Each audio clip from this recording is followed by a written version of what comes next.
Tropics,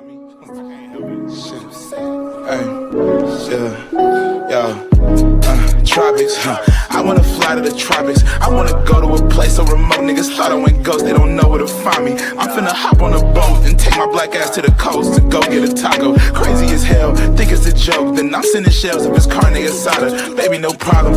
Shit, gotta tell my shit, cause nobody do it for me. I'm about to flood my wrist. I'ma hit you in the morning. I'm about to board my trip. Eyes too red, what you said? With the pilot blowing zips, smoking on tropics, I wanna fly to the tropics, fly to the tropics, I wanna fly to the tropics. I wanna go to a place so remote. Niggas thought I went ghost, they don't know where to find me. I wanna go to a place so remote. Niggas thought I went ghost, they don't know where to find me. Damn, I don't pin locations, ayy. Girl, my phone on D&D, miss your notification, ayy. And it's been like that for weeks. I don't plan on changing.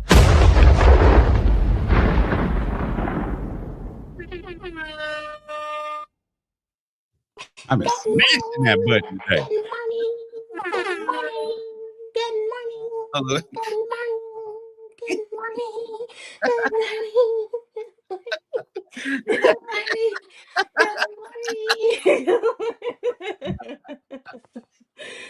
Oh, they hate us.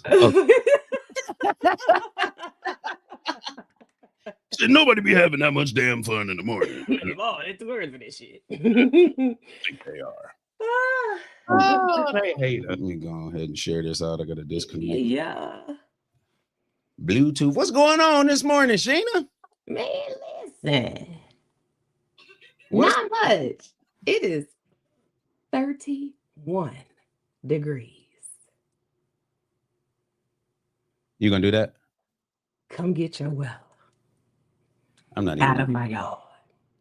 I'm not even gonna say nothing. Come get your weather out of my yard.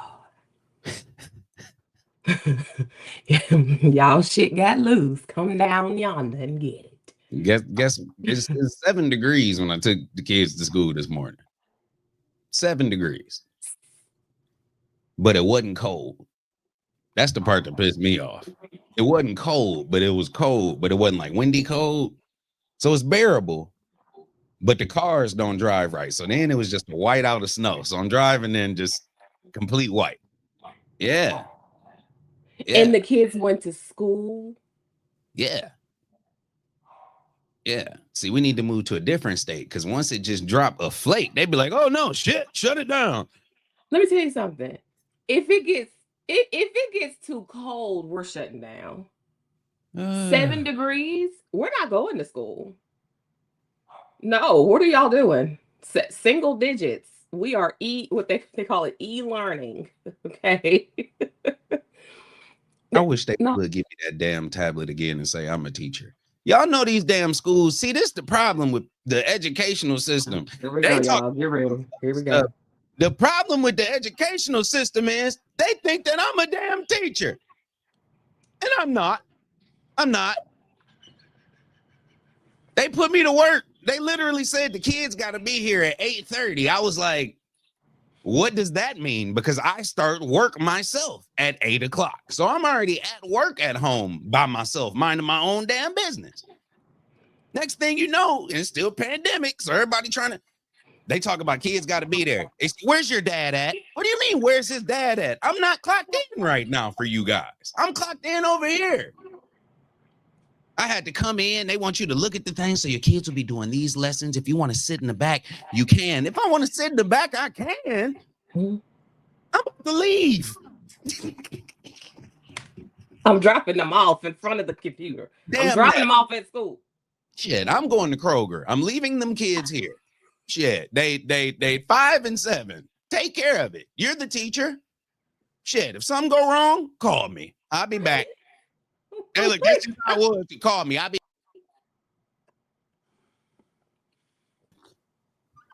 playing with me. I do not work for the educational system. Wait a minute. I would be a horrible teacher. He said, I'm dropping them off.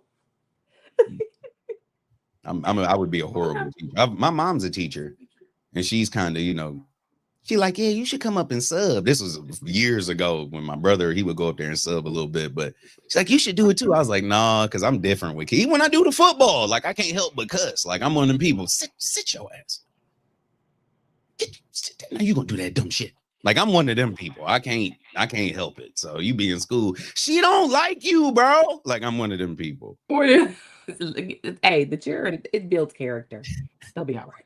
What you acting out for? She don't even like you. I'll be starting. Yeah, I can't. I can't do it. I've had that moment. Girl, are you really over here upset because a boy? Girl, go sit down. Go sit down. He probably didn't wash his hands good. Okay, no, we're not. Not at all. Somebody smells like boo-boo in the class. Kids did not wash their hands right. I took muffins one day, and I'll never take, or cupcakes, and I'll never go again. I opened the thing and seen hands. I was like, hey, yo. And before I could get it, it was like 4 cupcakes touched. And I was like, oh, it smells like boo-boo hands. Like, what the fuck? Oh, no, I can't do it. It smells like boo-boo hands. I would be the worst. Nasty. But you got to know your lane too, Sheen. You got to know your lane. So that's just like if I'm sitting in class and then I look back, I'm doing roll call. And I got one student that's just sitting in the back of the class looking at me like this. And I go, I'm going through the roll call. Marcus, there, Liddell.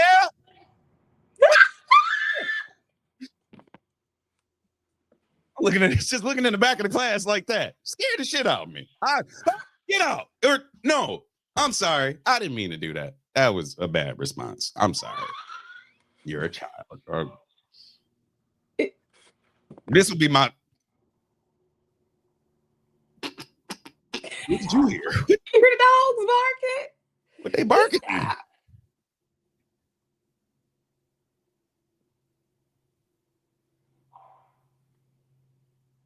It don't sound like a regular bark. Like, let me just say that first off. It's not all I can hear is a like every now and then. It sounds like a breathing machine back there. Oh, now I hear it. Yeah.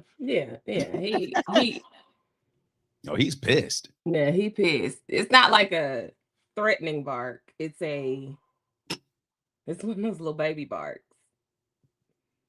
So do they have like real deep kind of like that? Like, no. Or do they kind of Gosh, no. Like that's it. That's about as bad as it gets. Yeah. Now Shelby. She said, this nigga over here. It's like, yeah, girl, you're not very ladylike. Oh my gosh. Oh goodness. I do have a couple. Hold on. Can I let's see if I took these pictures. Because what I want to start doing is I got a few people that I took and they're going to be I'm gonna have people of the week. Okay, so we got to do how they had a donkey of the day. I might be able to have one person for the week. And that's just because I don't want to really say too much right now. But I am going to pull this up before we get started today. Hold on, we got to get into this thing. We appreciate everybody that comes in late night and watches the show after we off. We appreciate everybody that comes in during the live. You know what I'm saying? We out here trying to do it for y'all and bring y'all some of the greatest news and some of the, best stuff in the morning. You feel me? We don't want to compete with nobody, but yeah, you know what I'm saying? What if everybody worked together and it was just one channel? Everybody had their own time slot. Everybody got paid. You know what I'm saying? I think about stuff like that. I keep saying everybody can eat, but everybody wants to be, you know what? Just never mind. Hey, look, I was about to be on some bullshit. I was about to be like, you don't want your producer dancing around in the background in your videos. I'm like, hold on, I'm the producer. Okay. You don't want your producer to be Kirk Franklin Hey, look. of the operation. Hey, so I was at my homeboys yesterday. I was rapping, right? And we was just doing some random stuff. Like, I'm not a rapper. We was just really just binking around. Cause he's like, look at the way you can take the sounds out of beats and all this. So you can take like people's voices out and all that other stuff. So we was doing something. And I said, my mama told me not to get Diddy. And she also told me not to be Diddy. And he was like, what? And he was like, no, that shit was hard, bro. said, I don't know why I said it. It just came out naturally. It just came out naturally. It came out naturally. What?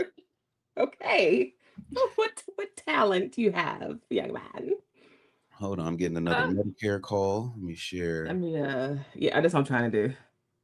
See what's going on, B. Marie? B. Marie in the live. The folks. So yes. We let me delete yesterday's banner. I'm gonna put up today's. I got some yeah, the pup's upset, Shayna. Why did that just happen? There we go. Where the one with the clown hair at? There we go. Okay, I'm sorry. I had to go off on ABC 12 right quick. Like the only thing you got from that meeting last night. Let me just What they talking about? Was it a post on their page? Yeah. The Flint City Council is deadlocked on electing the president again. That's all you got. That's all y'all got from last night. That's it. That is the takeaway. Okay. Vote to appoint Flint City Council. All right, so hold on. Let me put this up just so you can see what you're talking about. Cause see, it's been a lot of random stuff happening in these last few days. A lot of random stuff. Let me just say. Okay. Hold on, I gotta get my noises. It's too quiet in my house. I can't do it.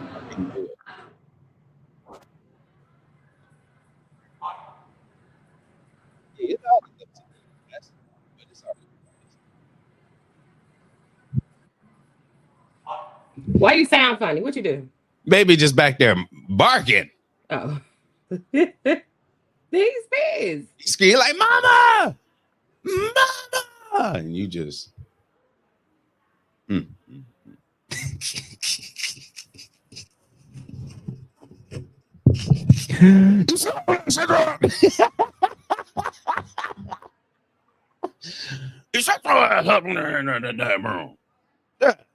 Sitting back there barking. Listen, Jabarkis, don't you be sitting back there screaming, Jabarkis. Yo, Black, we name our dogs. Because Beignet Jabarkis, what's his name? What's Tokyo Van, the baby name? Beignet Jabarkis Pierre. I think this is his name. Bartholomew. Ooh. Yeah, we gonna name. You're gonna have a first, middle, and last. It might be hyphenated. Oh shit! All right, let me see. So that's what Sheena was just talking about. So that's what ABC 12 put up this morning as far as what happened with last night. But we're gonna start out just a little bit different today because we. Hold up, my bad. I thought something was playing. So. Admin improved your post in Flint's Hood News Network. Shout out to Hood News Network. You heard? All right. So, in here, I did want to share this tab because we have some stuff going on. It's too much on my damn screen. Y'all be doing too much. Right. Who she called the N-word? Huh? After calling Somali customers. Yep. After calling Somali customers the N-word, and I was trying to, Lord hath mercy, because I had all this pulled up and then I went in and started. All right, so so for this one, and you hadn't heard about this, Sheena? No. He said, "Welcome to the hood. Welcome to the hood. Welcome to the." Is the volume good? We good? Yeah, we good. Okay. I saw Somali customers. Yeah. So Cinnabon worker fired from Wisconsin store after shouting racist slurs at customers. A Cinnabon worker was fired from a Wisconsin store after where she worked after a video that showed her shouting racist slurs, including the N-word at two customers, went viral online. The Georgia-based cinnamon roll chain confirmed the worker's firing and condemned her outburst on social media.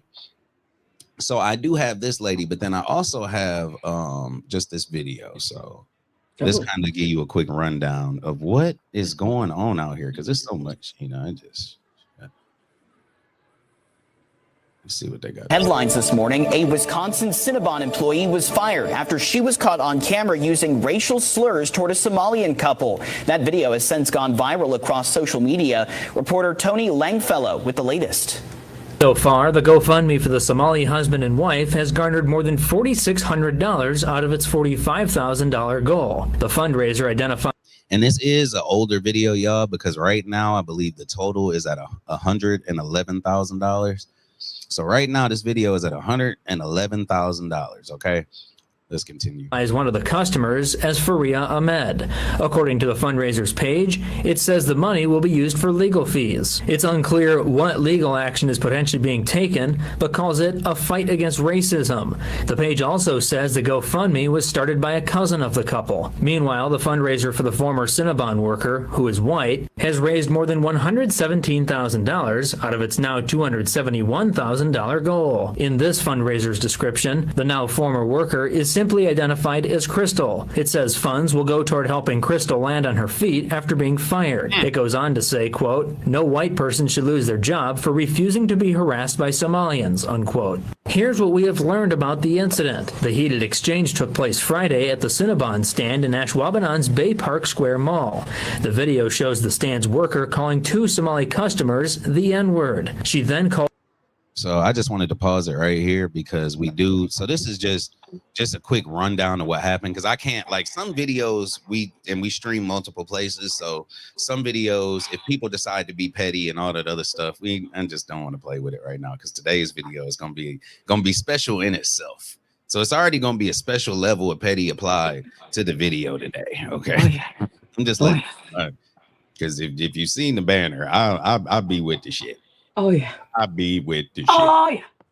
But yeah, so this lady called customers the N-word, worker called herself a racist, couple called her worker an idiot, said the worker was ruining her life, continued with the derogatory comments. Now I did want to stop it right there so y'all can kind of see what happened, because I ain't gonna play the video, of course, but herself a racist. The GoFundMe says this ensued after the worker made comments about the Somali woman's hijab. The couple called the employee an idiot, followed by an expletive, and told the employee she was ruining her life and would be fired. The employee continued with more derogatory comments directed at the couple and gave them two middle fingers. Cinnabon issued a statement to Fox 11 about the incident over the weekend. It says the company is aware of the deeply troubling video involving a former employee at the independently owned and operated Cinnabon bakery in Ashwaubenon. The individual seen in the video was immediately terminated by the franchise owner. The company says their actions and statements are completely unacceptable and in no way reflect the values of Cinnabon, its franchises, or the welcoming environment it expects for every guest and team member. Now, I do want to say, where is it at? Right here. No. Yeah, right here. Real quick, not, just an off topic, but if y'all live out in Ashwaubenon, they partnering with Cabins B and B to give breakfast. Okay, so we got this lady. What's going on, Miss Denise? So we got Miss Denise, we got Miss B Marie in the live. What's up? So yeah, so we had a Cinnabon worker, and so I'm gonna find the picture of her, but you have the Cinnabon worker sitting here calling these Somali people the N-word and all of this other stuff. Now, the part that bothers me, and don't get me wrong, I'm pissed off about all of this. Well, I'll talk about the part that bothers me a little bit, because there's a lot of parts that bother me. I don't want it to seem like the ultimate part. Obviously, we got another person feeling privileged in another place where they feel like they can do anything they want and there won't be no repercussions. And when they do it, now it's to the point where you're doing something and you got the backing of whoever the hell is throwing all these GoFundMe campaigns, because the name on there was Tom Kennedy that started the GoFundMe campaign. But it's like, y'all can go out and do all this reckless shit. We'll be taken care of. The more reckless you do, the better. Especially if it's against a black person. I just like, go ahead. Just no, I mean it don't make no sense. And then it's somebody that look like this. Now the other part of this, I'm sorry, I don't mean to be shaming, but let's just be honest here. So, what was her name? So her name is Crystal Wesley, right? So let me see, Crystal Wesley's kids. So, and they probably done scrubbed this shit. I know I saved a picture of it. But anyway, lady's kid, she has light-skinned kids. And by light skin, you mean Her kids, when they walk out in the streets, they're black. Your kids are black. And told my kids, I said, listen, I don't care what family you get around. I don't care what family you get around and what they tell you. When you get in the streets, you are black. Don't be on that other when you out here. No, all right. You a little nigga. All right. You know, all right. I'm glad you told them. But her kids are black. And I had, like I said, I've had so many. So you got to screenshot stuff like that. So this is, and I'm going to have to, I don't want to turn my camera off, actually. I really I'm gonna send this to you, Sheena. All right. I'm gonna send this to you, and then I'm gonna pull it up on here. So we got this GoFundMe campaign for this crazy lady, and it turns out that do I have a drum roll? Lord have mercy. Hey, look, it sounds like a drum roll if I do that, don't it? That man's last name is. There's a lot we can really go work with here. His last name is Hennessy. I just, Tom, that's what I said. Who started this GoFundMe campaign? There's a lot we can go. You talking all of this shit.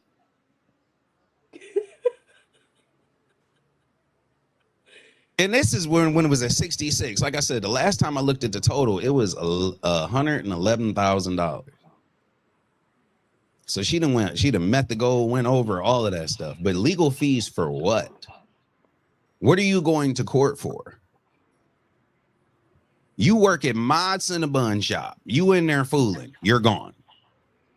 You're gone. And by no one's code of conduct at their place of employment is going to allow her to do what she did. Yeah. Well, they're Somalian.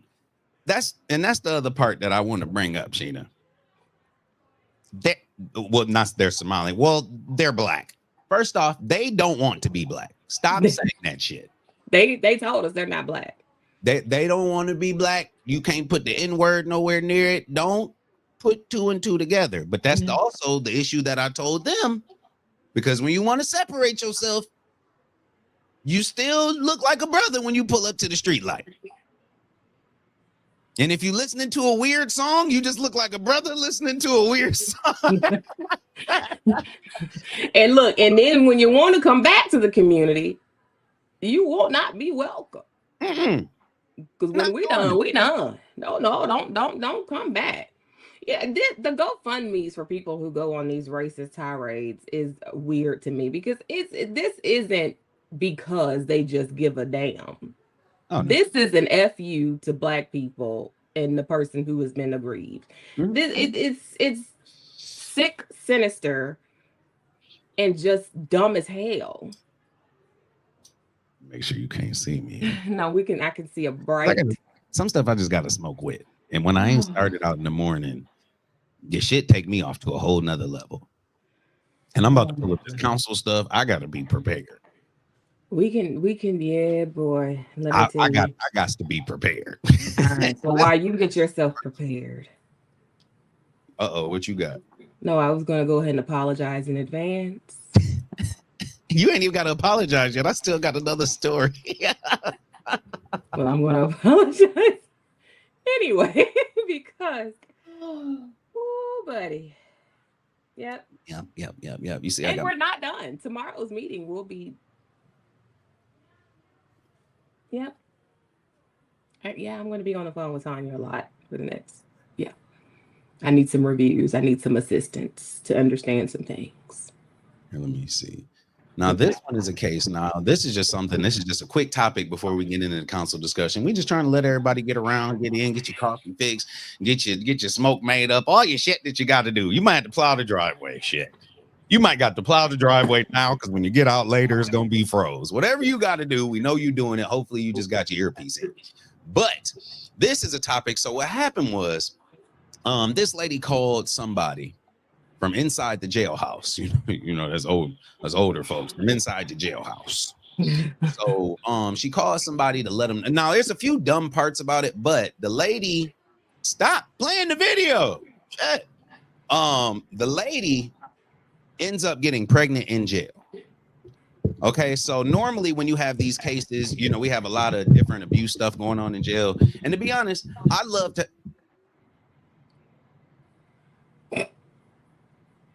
Damn it, what is wrong with these kids this morning? These dogs is tripping. Hey, look, Listen. Another kids leave. What? Let me just make sure the FBI ain't. Please do. Because we know your wanted posters are still up everywhere, okay? Which is why everybody has been clowning. So we have a woman here. Oh, Jesus. Ashley Banfield. I like Ashley Banfield. I haven't seen her in a while. Go ahead. Nah, go ahead, because I'm gonna tell these kids that I don't need my snow plowed and they should be in school. The fact that kids have gone to school in single-digit weather in Flint, I cannot wrap my head around. Let me tell you something. If it gets below 30, we're receiving an email that, hey, we're watching the weather closely. Because we're not staying here. Y'all may not have to come. We what the hell?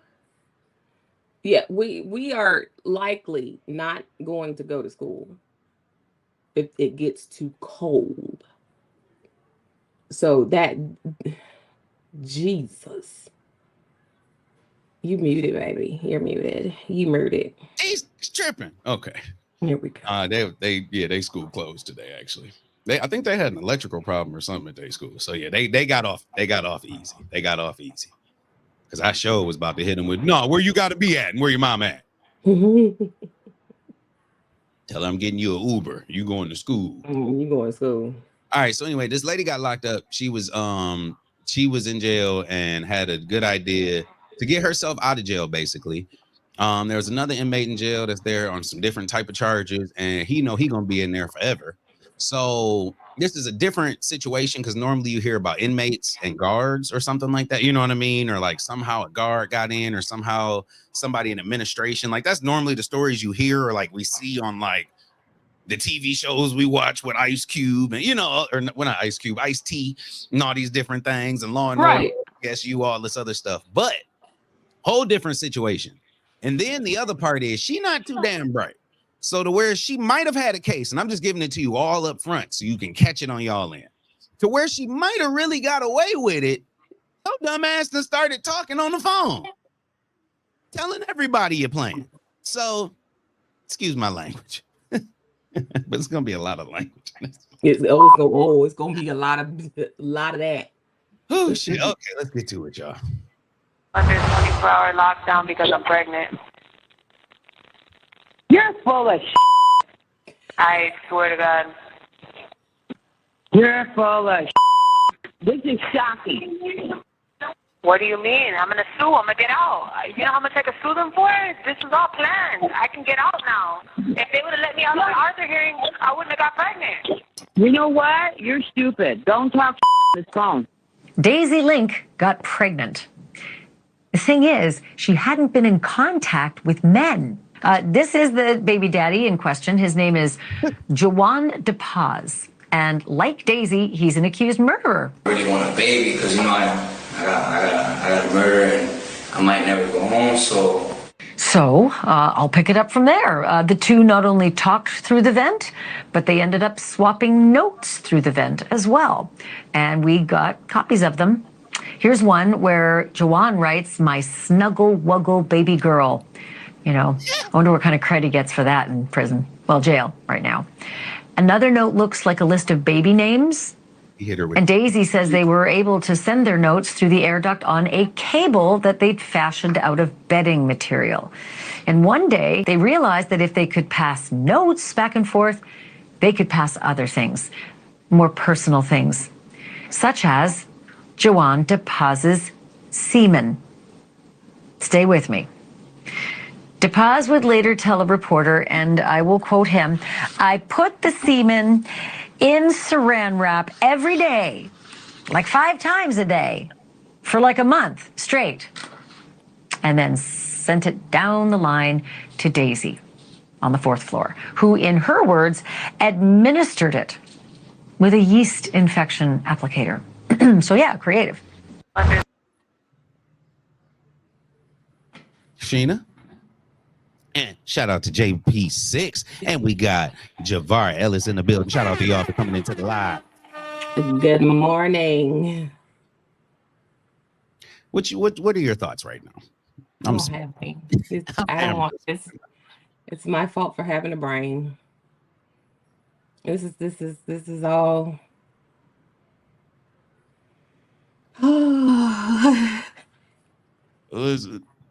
He was putting it in saran wrap 5 times a day for a month. Oh, yeah. Oh. I don't mean to be personal, but I just don't know how that happens. So, and then like, you got to have a roommate or something, right? Or somebody got to like, why you always in a room like that? You know what I mean? Like, you don't got nobody checking in on you. Your hands always smooth. And then once I found out in the news and it came out and we was watching it, I'd be mad if I was somebody that like dabbed you up every day. Like, bruh. You just had to take. Yes. We don't even get that much soap back here. Like, what's going on? 5 times a day. That's crazy. I think he might do that for the news. It's in saran wrap. Yeah.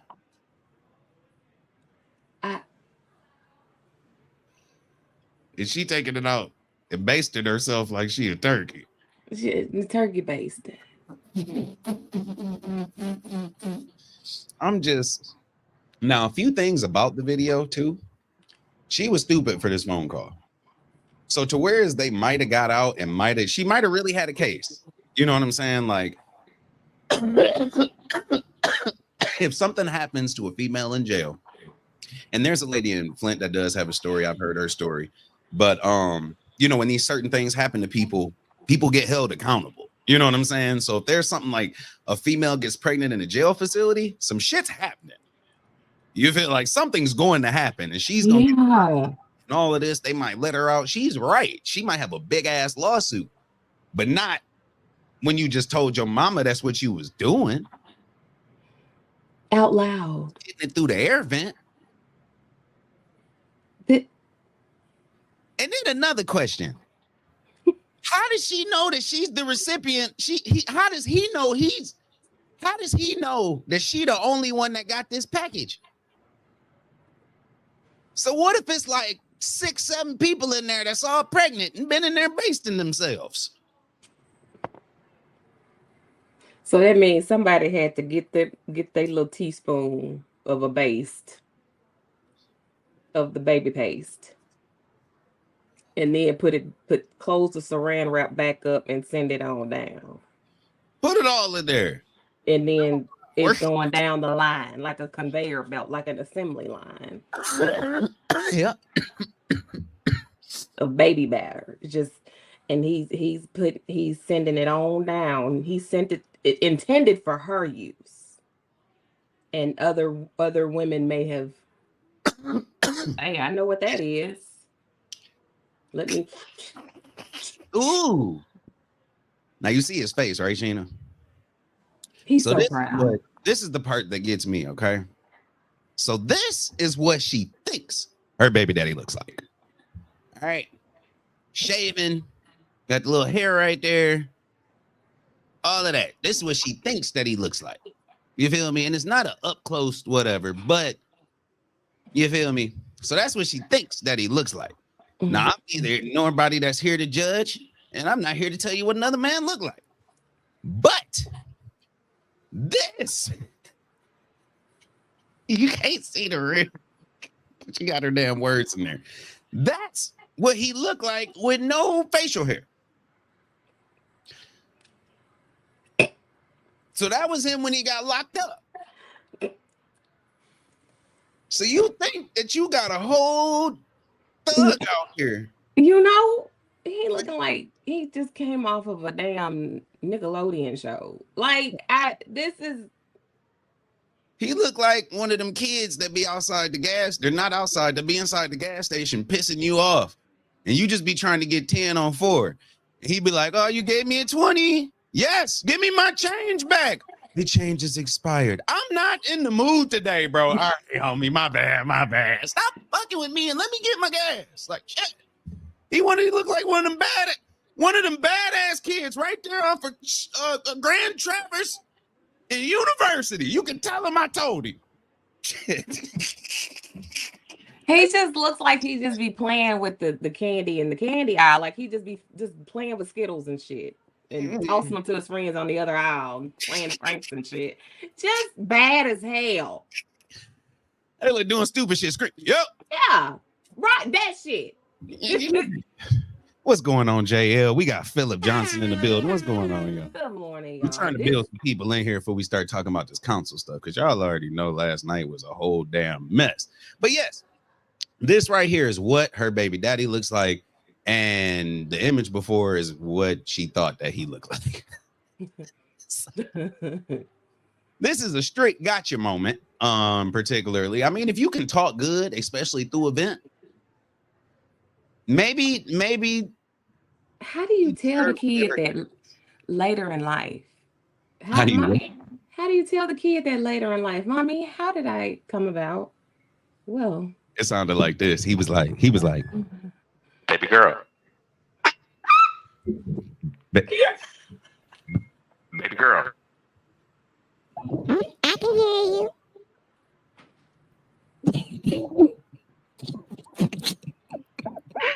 Can you hear me? Mic check. Hey, look, she was down there. Can you hear me? Baby girl. Pokey wokey. What do you call it? Snuggle wuggle. Snuggle wuggles. I hear you, baby. I'm about to send something down for you. I'm waiting. There's a whole bunch of. It was a whole bunch of other people back there. Yeah, we are waiting. Here it comes. Yeah, like it was a weird conversation. It's just disgusting. Just nasty. B and Mr. Cabin House B&B. Cabin House B&B. I'm telling y'all, make sure y'all get them. And I'm taking over Cole's idea with random spoons too. So we getting it. we ain't doing no random spoons. We getting it. We ain't doing no random spoons. And we do what, Sheena? We do no random spoons. Random spoons. He was so proud. I can't get to the camera. Yes. He said,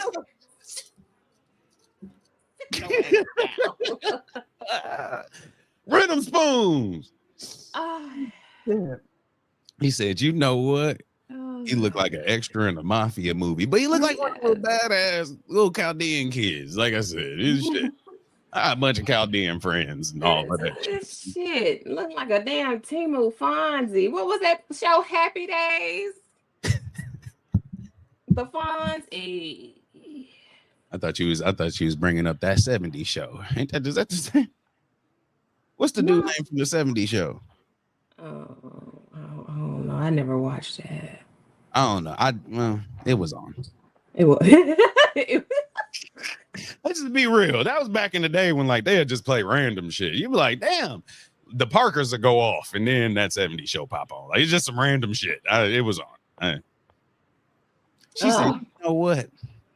Okay. This is so nasty. That's just nasty. An event? That's Why you talking to her air. like that? Oh, my bad. What? You need to change that wig. Oh, shit. I still got that sideshow Bob wig, but that one don't hit like this. You need to get that wig. Well, mix them up together. Because shit, that's what her wigs look like anyway. Look like two different types of hair. because she was on one last night. Let me see. In the 90s, it was Family This and Family That. It was. You know what's weird though? What family shows are out now? Oh, wait.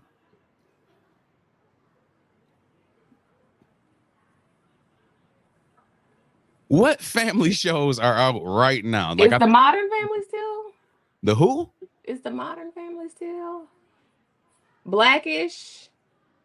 Is that still on? Blackish ain't on them. Shit, that had eight sub issues. Like, Blackish, childish, college-ish. I was like, damn, I can't. Shit, it's like Tyreek and them. I don't know. They did. They really did. They did. Adult-ish. They had a lot of it. They had a lot of it. Power 2, Lions Den, #1. I was like, shit, I can't keep up with it. Yeah, we don't have any family shows. We don't really have any teen shows. Like, they don't have the coming of age shows or none of that either. Mm-mm. My wife is the TV guy in our house. I love Blackish, and This Is Us. This Is Us. You know what was a good show? What was a good show? That's underrated. And to be honest, it really wasn't that good of a show. let's just throw this out there. It really wasn't that good of a show, but it was a good show. Was it 1-on-1? With Flex Johnson and what's her name, Kyla Pratt or whatever it is, but his name was Flex in the show. 1-on-1. They had the basketball. She was holding the basket. Why the fuck is she holding the basketball? Yeah. Why? She was holding it like this in the picture. Like, it's like, that's crazy. He just.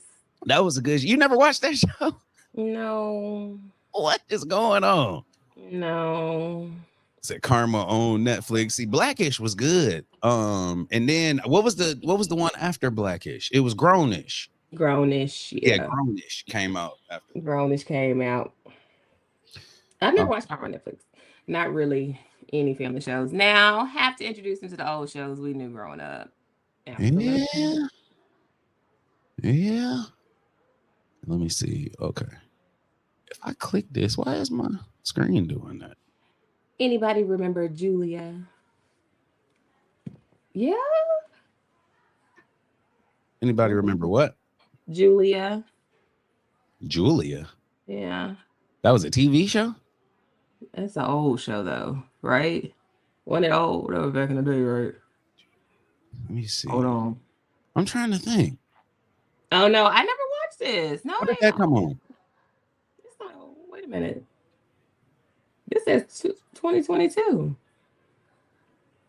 That was Julia Child show. I heard of it. Oh, the 70s. Never mind. So did they redo it? No, I ain't never seen that one. I've never seen. Wait a minute. He got a special hairline. I ain't never seen that one. Hold on. David Hyde Pierce.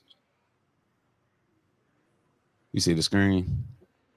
Oh, it ain't even on the screen. I thought y'all was sitting there watching the shit. No. Y'all fault. Okay, my bad. Let me see. I remember. Look at that. Okay, yes, yeah, because I was gonna say Diane Carroll. Because that was the one I was thinking of. So but there was another one where they did Julia Childs. I do remember hearing about it. Apparently it did pretty good. It's IMDb has an 8.3 out of 10. Ooh. See. That means it did real good. Damn. Okay. But yeah, there aren't that many family shows. Or coming of age shows like when we were kids. Like we had the kids, like the shows grew up with us. We had, when we were little kids and then preteen and teenager. Now these kids are like Bluey and then what? I was gonna say BET, but they don't even do that. It's Bluey and then social media. There's nothing in between. Yeah. Don't even have music like that to me anymore, where it was like that in between music. Hello. Why they get so loud the damn thing? I think she was a nurse. What they doing in the coffee shop? What happened? What are you talking about? Go to the black one. Go to Diane Carroll. That's the one he's talking about. Oh, your coffee shop? Is that what that noise was? No, what is that noise? Oh, man, I'm sitting here, the city council video playing in the background. I'm thinking it's the daggone people at the coffee shop. I thought that's what it was too. I'm like, the coffee shop ain't that loud. That's just subtle. You see what I'm saying? That's just subtle little noise. It make it sound like you in a cafe somewhere. You feel me? Right. I thought it was. I was like, if he's playing is he just gonna play it in the back? Okay. But the noise was going through my yeah. Y'all No, get it. and I hear it. Yeah. Because everything loud over here. Shit, I'm getting old. Yeah, well, Shit, okay. I gotta turn my stuff up. City council does get loud. No, it was loud for real. All right, so here, let me upload my petty from yesterday. Let go. Because I got approval on that. I Yes. approval on this video. So we gonna get to some stuff, y'all. Yeah, we have to we have to ask for permission to go in the way we want to go in. I'm just gonna ask for forgiveness. All right. I did make the request and make my apologies beforehand. Truth and Transparency has entered the chat. Let me see. Because yesterday was a hot ass mess. Yes. And it came out of nowhere. Well, did it? Yeah, it did. It kind of did. It did. Kind of did. It kind of I'll did. be Like, honest. Everybody was just doing shit, like people casually doing dishes. I was driving down the street. I just got back to the house. I was like, shit, I gotta hurry up and get back to the crib. I'm like, damn. Right. And then I got in the house, and then I look back at my tablet like, what? did what the hell did that just happen? Here, let's see. Only in America, even on mute, they loud to the mic. They really are. Even on mute. Yeah. Flint needs better leadership from the mayor, and they need to. Do they got a producer in there? Because they need to call you. No. Hey, look. Hey, Flint City Council, if y'all need to call your boy, I know that we go through a lot of shit. I know me and y'all go through a lot of, you got a little history. But if y'all need somebody to make sure it look right, that's different. Business is business. You feel me? If y'all need me to come in there and get your mics right, get all the static out the mics, stop, and you don't want nobody dancing in the background of your videos, call over here to Death Row. Listen, that's done on purpose. That's all I can say. No, you think you can cut somebody off? Let me cut them off. Okay, I'm sorry. That's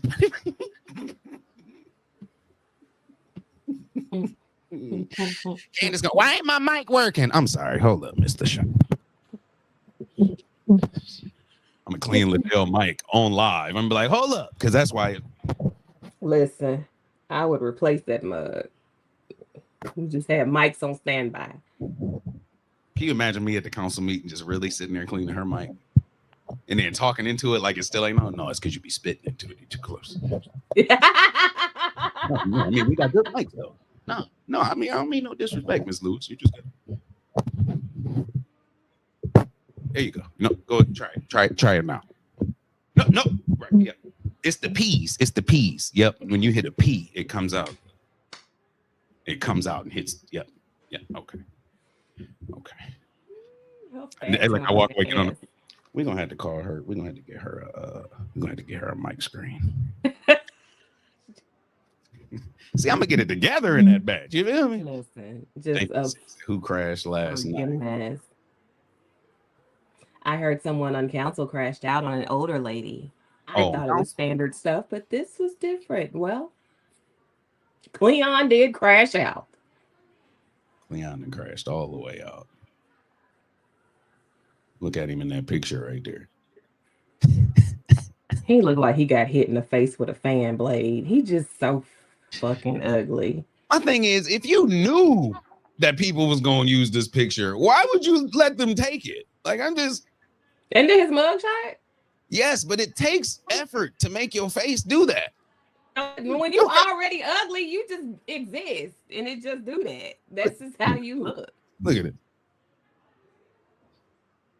See, you can't even look ugly like that. It's not possible. That he exists and it's just hideousness.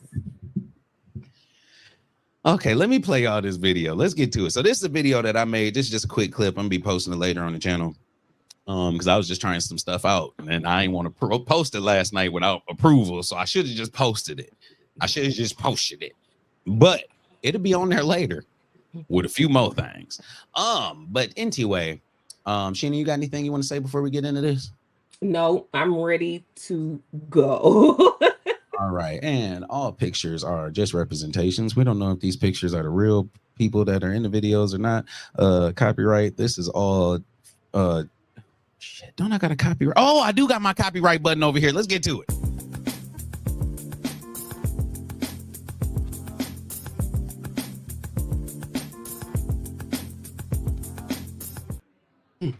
All right. And all pictures are fictitious entities and all that other shit. Let's get it. Resolution talking about domestic violence, and we talked about how domestic violence is also verbal and how it's not okay for anybody to verbally assault anyone. Checking on me and things of such.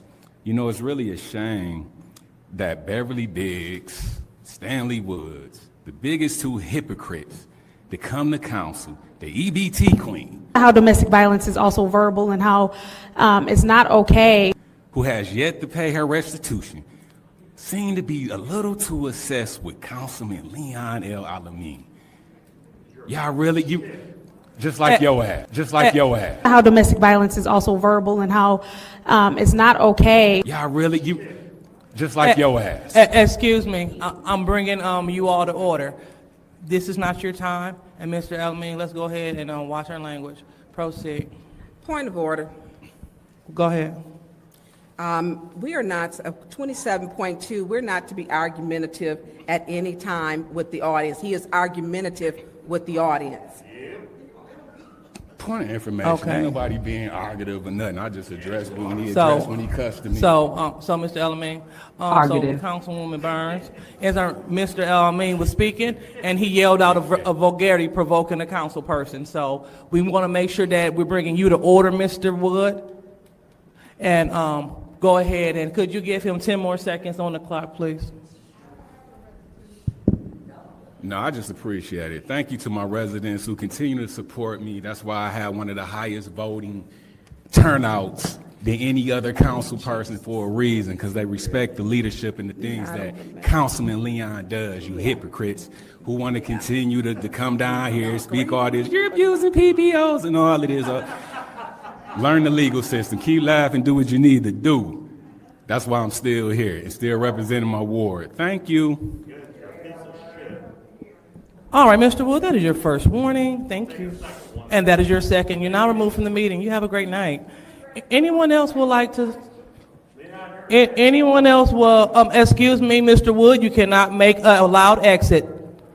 According to the disorderly person subsection, you will be subject to arrest. Let's not disrupt the meeting. Thank you. How domestic violence is also verbal and how it's not okay. Just like your ass.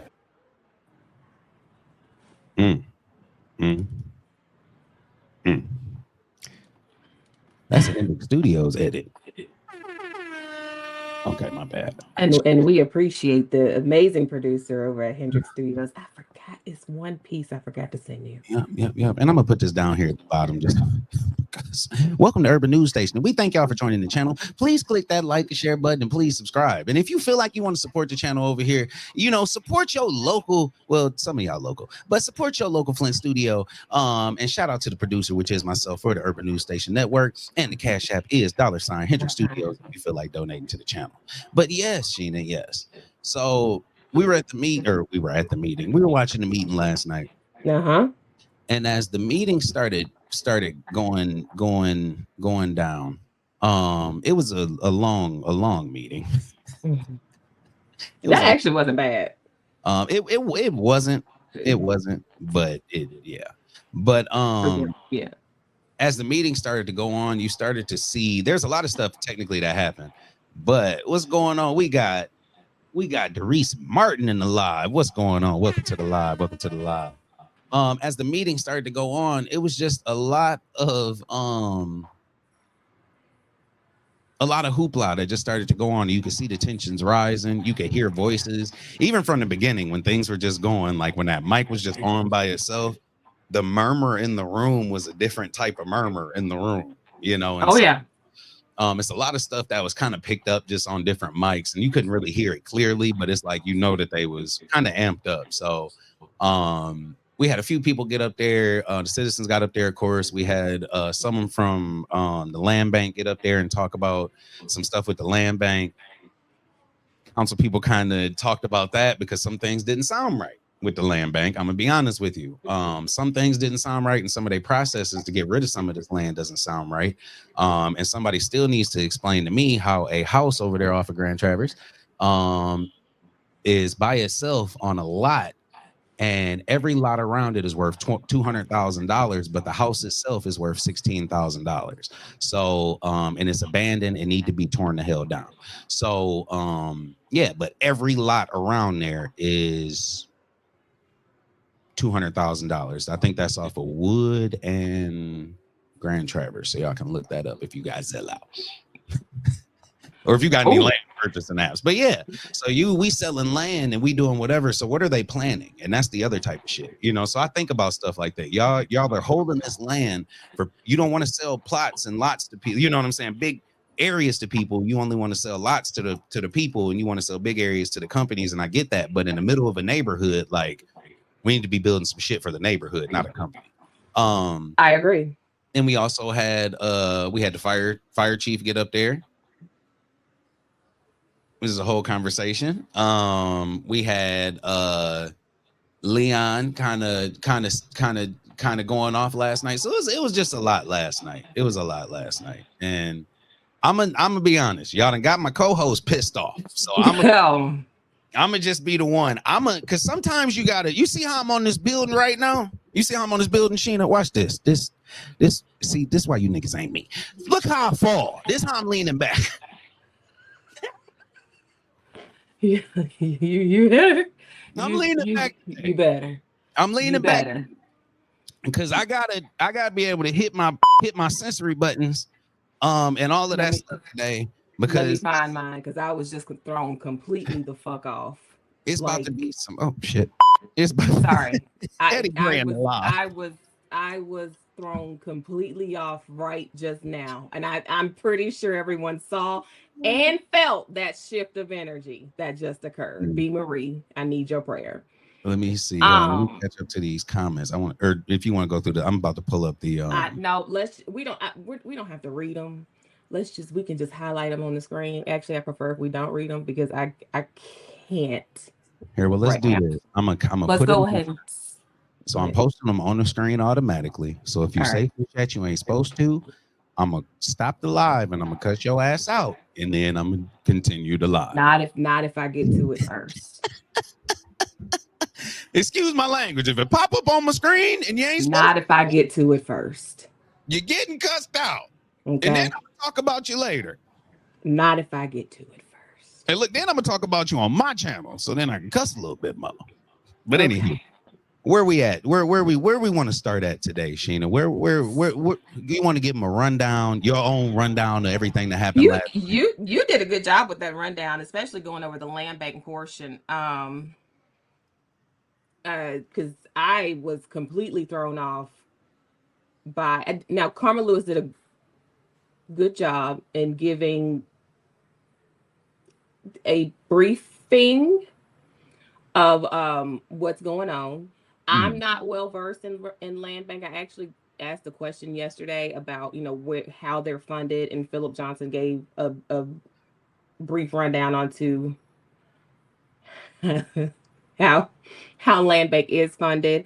So that's something that I will have to dig deeper into on another day. However, we can go ahead and skip to Miss Beverly Biggs Levy.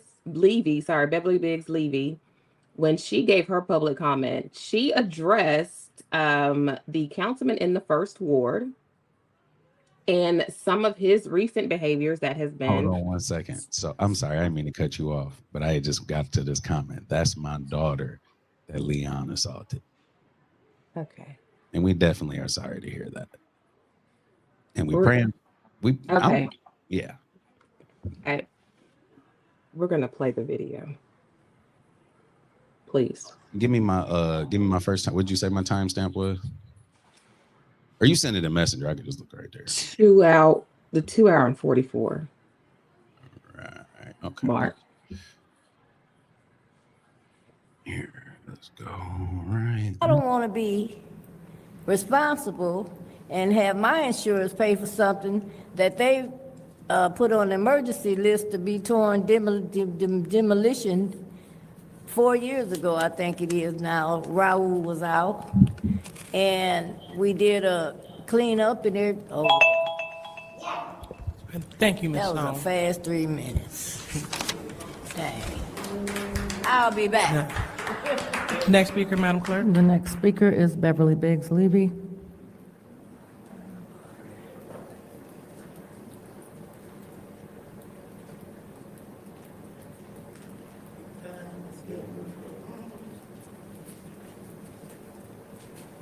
My name is Beverly Biggs Levy. I live in the 3rd Ward.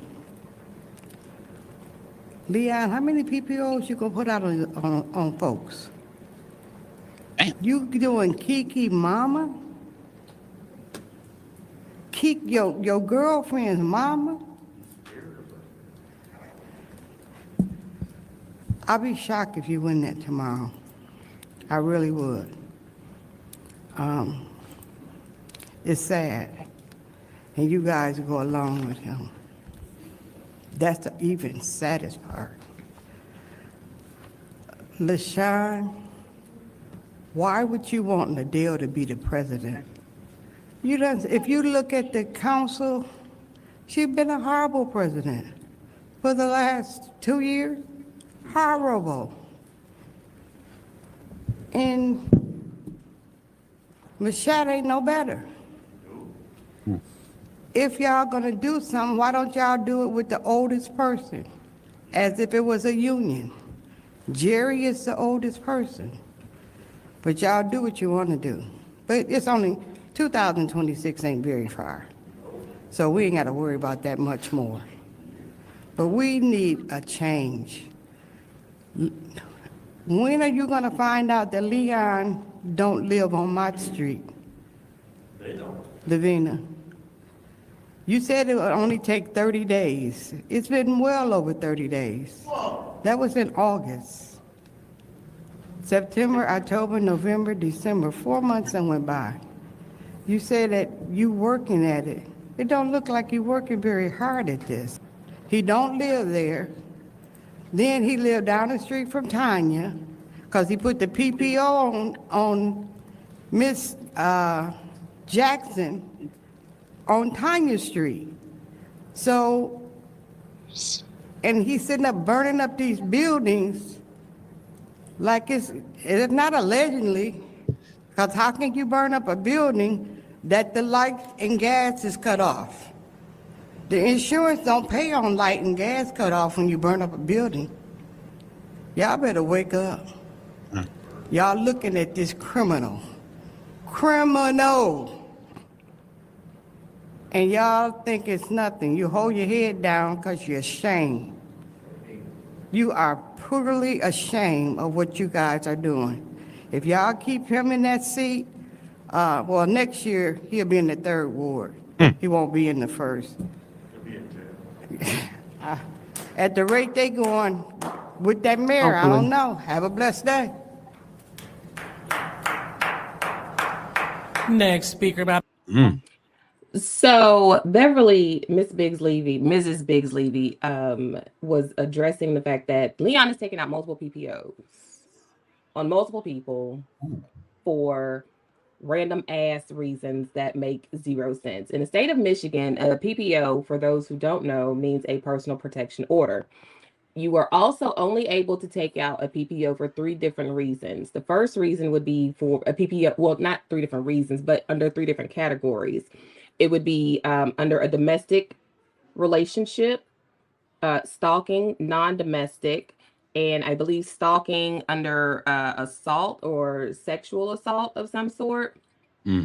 So he's taking out PPOs that are damn near, they're not even viable. And he's using them as a form of harassment against those who he just simply doesn't like. PPOs and personal protection orders were put in place to protect the victims of harassment from people like him, repeat violent offenders, felons, records expunged be damned, but people who are violent criminals. This is a resource that was put in place for the legal system to ensure that victims were protected, not bitch ass boys who decide to beat on women and get pissed and throw temper tantrums because somebody calls them out on their bullshit. Okay, so so the PPOs in the three that are recognized in Michigan would be from a domestic relationship, a non-domestic relationship, which is stalking, and a non-domestic sexual assault PPO. Now, for a domestic relationship, you would have to prove, there are things that you do have to prove. Your current or ex-spouse is the person who is threatening you, the child's other parent, someone you live with now or that you used to live with, or someone that you've dated romantically. When it comes to a non-domestic, it must be it must meet 2 or prove 2 incidents of harassment. Let's see, it could be cyber stalking, it can be sending messages or other electronic means of harassing someone, or non-electronic phone calls, text messages, playing with people's phones, driving by people's homes and taking pictures at certain times of the night, using security camera that you may have access to and sending that information to others. So that would be where you would be able to file a PPO, a viable PPO against someone when it comes to a non-domestic situation. And then non-domestic sexual assault would be threatening to sexually assault, kill, or hurt another person, following them, appearing at their work. That person has threatened to sexually assault you or has actually sexually assaulted you before. Leon falls under none of these. He is not the victim of any of this. He filed a PPO, and I actually believe that Ms. Janez Jackson is in court today for the PPO that he filed against her. She is the mother of Kiki Martin, who is the mother of at least one of his children, who he has had the recent charges filed against him for, where he snatched out her hair out of her head. She has bruises on her body, stalking her, all these things. So everything that he has done to other people, he has filed a PPO against them for. This is a man that has 10 PPOs, or has filed 10 PPOs against others for the shit that he's actually done to them. He's slandered the name of Councilwoman Burns by alleging that she's this alcoholic and a cocaine abuser. He said that Ms. Janez Jackson comes to his place of work. She comes to the chamber. This is a public place. Right. This is city property. What do you mean your place of work? Off the bill because you work there. If that, with your tether going off. Go plug that shit up at the house so they can know that you haven't left the premises. If this is your place of work, wouldn't they know that you going to work? Oh, Lord. I can hear that call right now. Them calling that badge. Leon, what are you in there doing? We're in the council meeting. Oh, shit. I'll be right back, y'all. Well, that's literally what happens, because you hear it sounds like a damn doorbell in the background. And he has to get up, and you see him tiptoe on out the damn door like the butch queen he is. He got a portable charger he had to grab. Listen, just ridiculous. And now it's being alleged that the fires that continuously happen at, I believe, his place of residence, I don't even know which house it is. And I don't know if it's been confirmed, but I think that there was one last night that he played, or someone allegedly lit it on fire the home that he resides in or wants to reside, whatever the case may be, is being alleged that he could possibly be someone who should be looked at or questioned about these fires.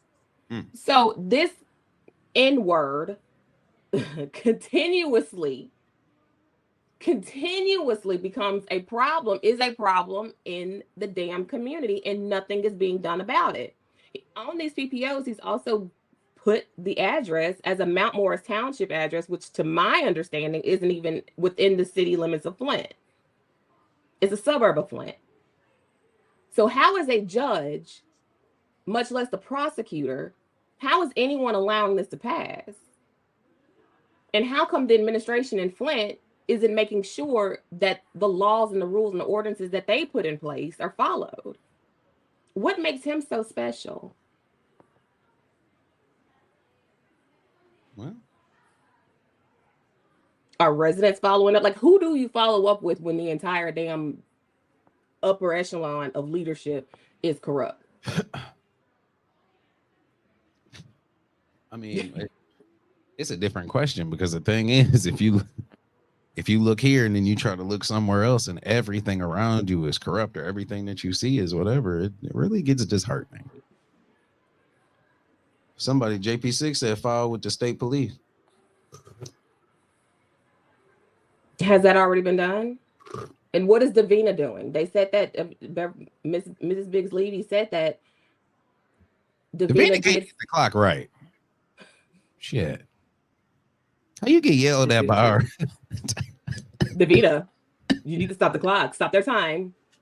I said, shit, when RL tell you how to do your damn job in front of everybody, and you still don't do it right, you got a problem. So she need to be removed for cause. File with the state. You see, I had to throw RL in my video. You see, I threw him in there with his, like it was. It's necessary. Absolutely. Light work. You know, all of his ad libs must be necessary. It's necessary. RL is the 10th Ward councilman. You know, that's the real mayor of Flint. You know, they just won't let him have his seat. But I just need to understand. I just don't know, why is it that this is being allowed? We do have a president, like where is he? Philip Johnson said, 34 count felon running the country. So I guess it would be no surprise that some 5'2" Peppa Pig's dad looking ass man would sit here and be able to get away with this bitch assness. Sorry, excuse me. I mean, and the thing is, we expect more. You know what I'm saying? So when you looking at it, I don't care who you are. Like, it's politicians that get this shit all day, left and right. You can't, Desmond Crockett can't make a post without getting called 36 N-words in the first 7 minutes or 30. You know what I'm saying? Like, you got to have a certain level of decency in yourself to not even respond to shit if it really bothers you that bad. Like, in just comparison to what happened in the clip that I played, you know what I'm saying? In the response to everything. So in my mind, you have a whole lot of shit you did, but then, and I said it last week, it was like, if you're not doing shit, then prove to everybody you're not doing nothing. You know what I mean? Like, be the person that you say you're being, and you have no problem. Exactly. It's really just that simple. But when you are a literal menace to society, you can't prove that shit. You can't prove that you are someone who was a good steward of the community. But anyway, we can go ahead and go to his response. Excuse me. We can go ahead and oh shit, did I put a timestamp for that? It shouldn't be. It should be like right after this. Back up. I had too many tabs open. So when you sent me a message, my laptop was like dong dong dong dong dong. I said shit. Okay. 252. All right, so about right here. You ready? Yes. All right, y'all. Put it back on there. Because I don't want the community to feel that. I know it's been a slow process. I know you said, is it April that you are supposed to have all of the changes that needed to be done, or if you're going to be giving us an update? Yes, April just speaks to federal requirements for your live broadcast for the closed caption portion. Pause for Okay. just a second.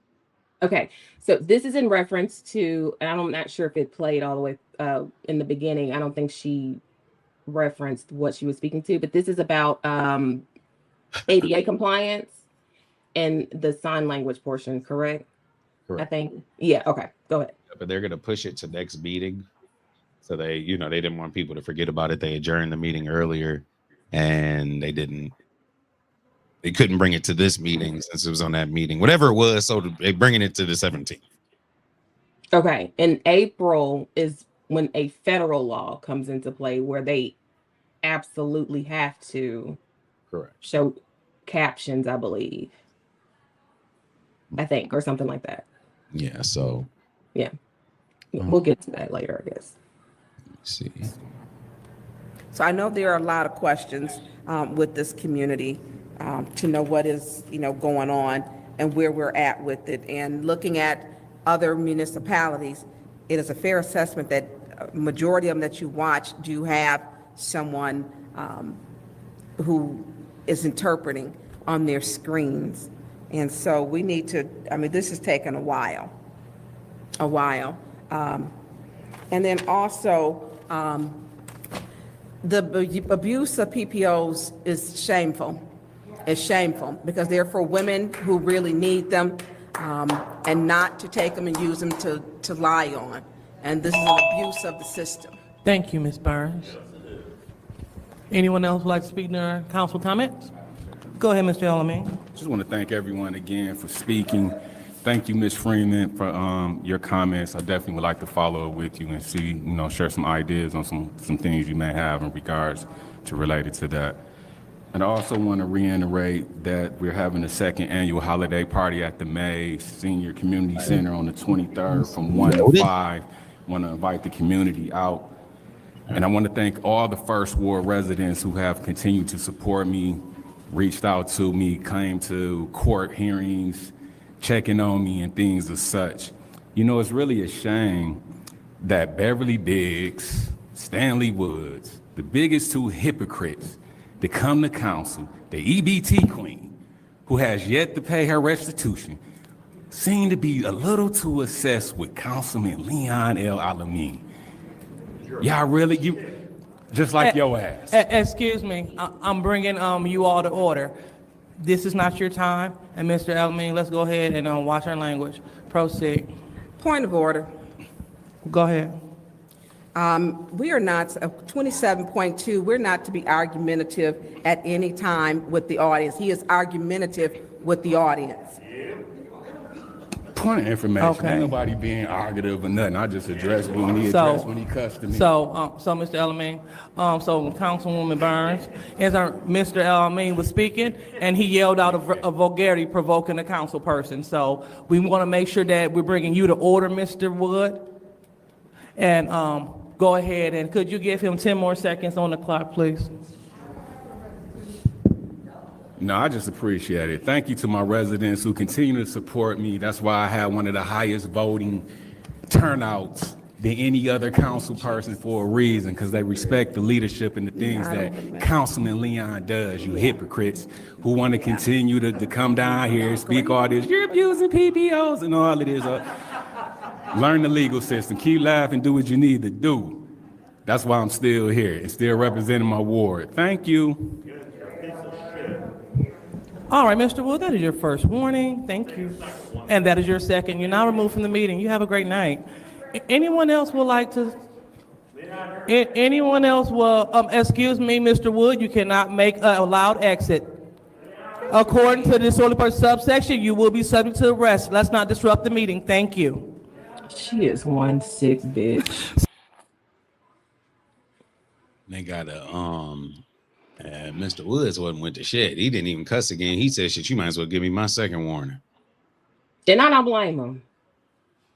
That chamber should be packed the hell out for as long as that bald head ass, Bowser built bitch ass boy is sitting in that corner coloring and hiding his face from the audience and the residents whom he represents. If he has so much so many people who support him, where are they in the chamber to show that support for him? Yeah. I pray that somebody takes this clip to the courts and shows that he does not care for the court process whatsoever. He has zero regard for the resources and the laws and the legal system as it is, because he has been protected by this system that's supposed to put people like his ass behind bars. Mm-hmm. So with that being said, anyone who is allowing him, who has expunged his record, who has sat aside and they have not done anything as far as putting him behind bars, having that ass arrested or anything like that, he is literally at the point where he is sunning y'all. Y'all look stupid now. So to the prosecutor, to those who lied and did whatever the hell they had to do to make him look better on record, how does it feel to be an ex-felon's bitch? Because that's what y'all look like now by letting this slide. Call it what it is. That's what they look like. Because I'll be damned if I put my neck out for somebody like that. And your thank you is that you continuously disrespect the system after you've been caught and you continuously abuse the system. So no, this is, at this point, it's crazy. We have watched time and time again. We've watched it with Nakia Wakes, the tenant who he put out using a Draco. That shit went viral on Twitter on Republican pages, and they called him out. And Flint still gave him a seat. He sold out for some corn. You had members of the First Ward selling out for some damn cornbread muffins from Cracker Barrel and getting a tree trimmed. And this was worth it? No, absolutely not.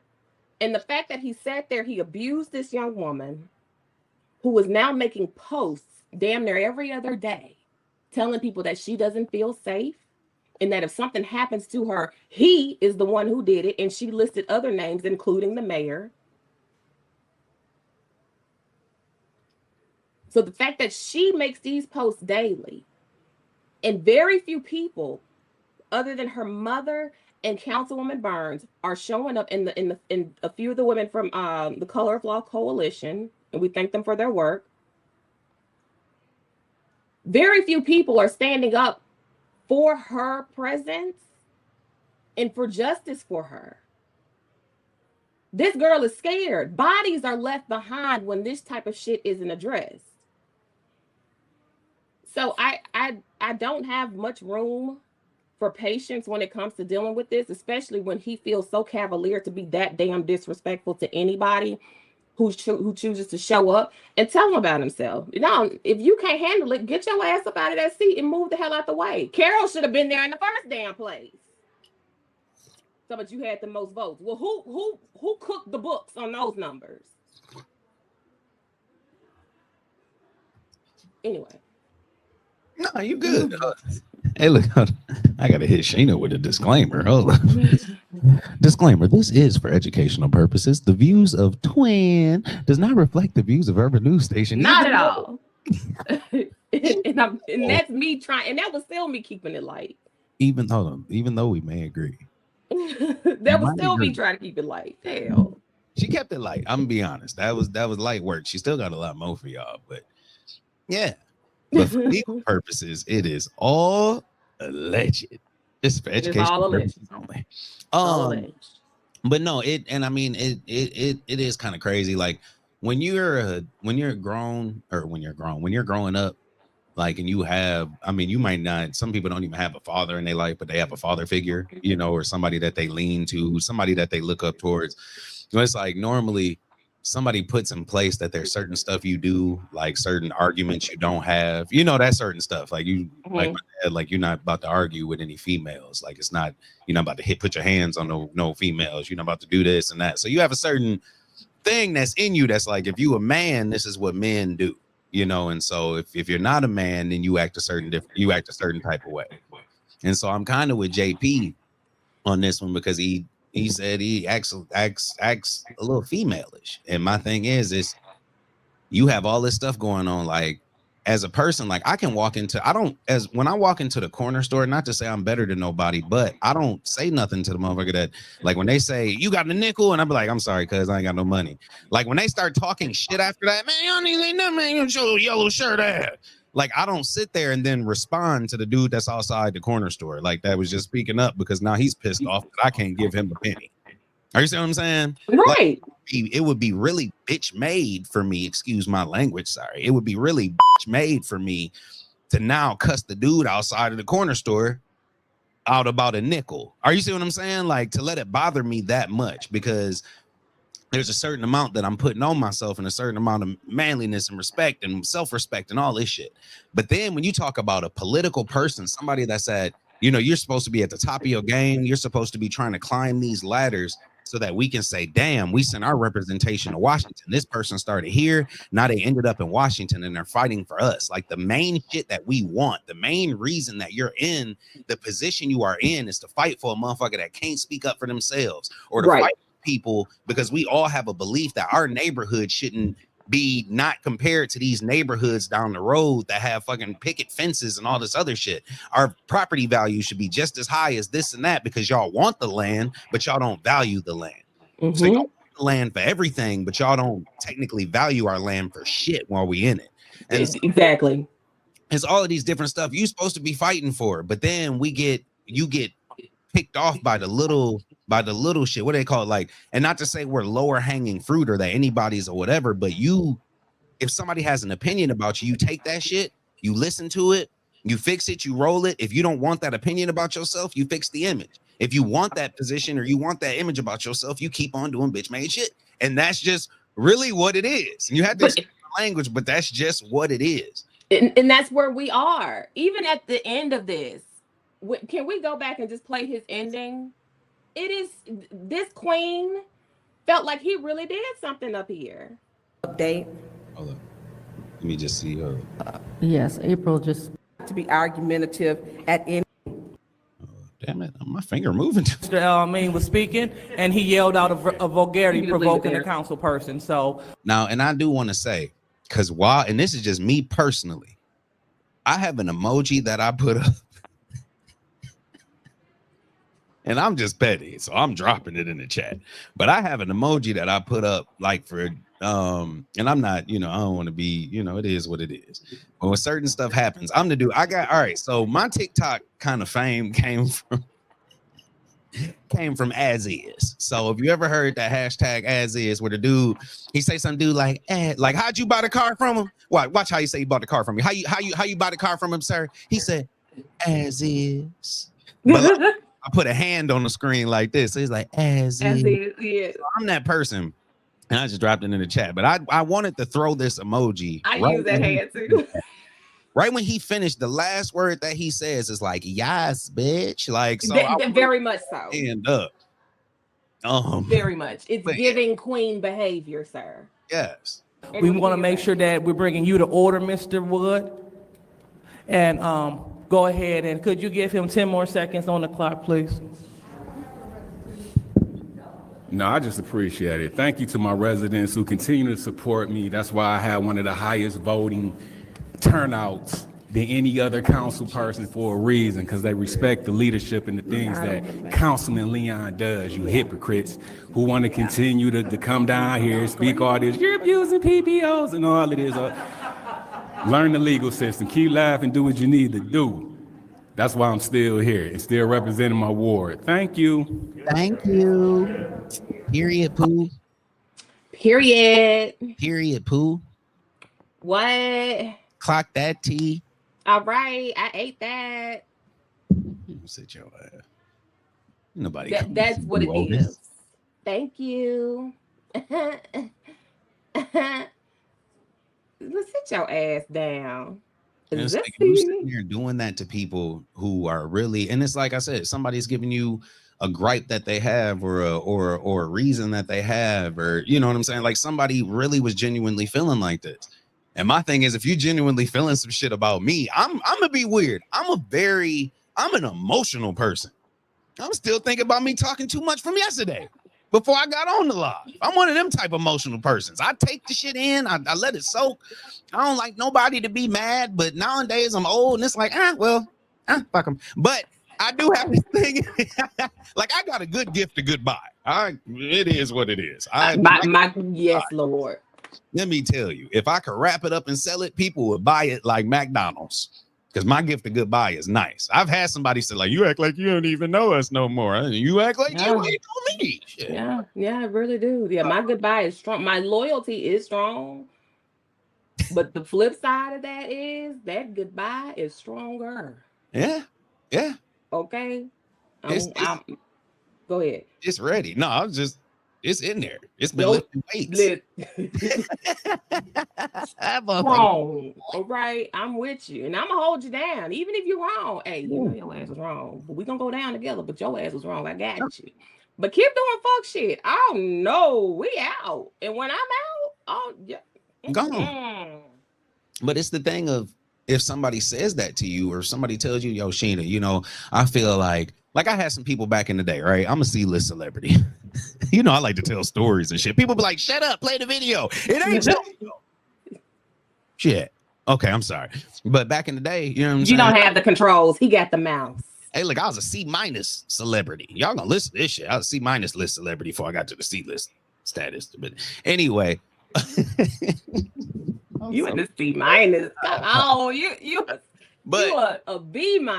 Yo, but B-. Well, you know, I appreciate it. I'm trying to get up there. One day. But somebody had told me something about myself, and it was like, well, damn, like I'm trying to get to these different, and I forget the topic that I was, because sometimes I get in my head just about even being a C-list celebrity. But long story short, somebody put something in my head about whatever. And so it was about something in the entertainment industry and how I was doing and all this other shit. When they got on stage, or when I got on stage, they didn't want to feel this type of way. Or when other people got on stage, they feel this type of way, and whatever. So I switched up my whole routine, and somebody was like, damn, you got kind of like well, I don't even want to say Ellen's name no more, because she's a horrible person. But they were like kind of how she was on stage. Ellen DeGeneres had a different delivery. So she'll talk about you, but not really talk about you. Like we're talking, but we're laughing at the same time. Like Kevin Hart, another kid, like, you know, like stuff like that. So I found myself doing that, and I switched it up, and it made me feel better.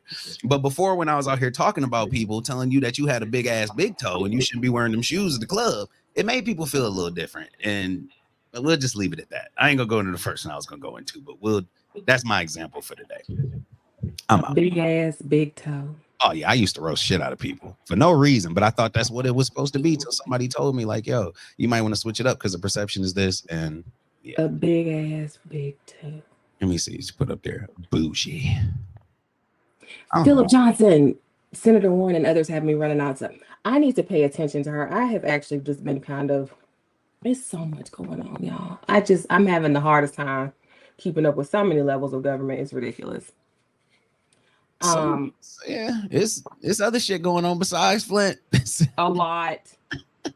We had to pause today to address last night. Cousin Denise, Candace Loud, because she realized people pay attention to the loud one. Also, she gets it that a lot of people think because she sounds professional and eloquent, she is smart strategy. Really, she's a plant. I want to get into that. I'm gonna dig into Candace one day. I have some stuff I need to send to you. I probably just need to upload it to. I'm gonna upload it to StreamYard. It'll probably be easier. But we gonna dig into this. I told you. I already told you my philosophy. We gonna dig into this, Denise. I completely agree. But we gonna get into that. Yep. We got a whole philosophy. Because that talkative twat irks the shit out of me.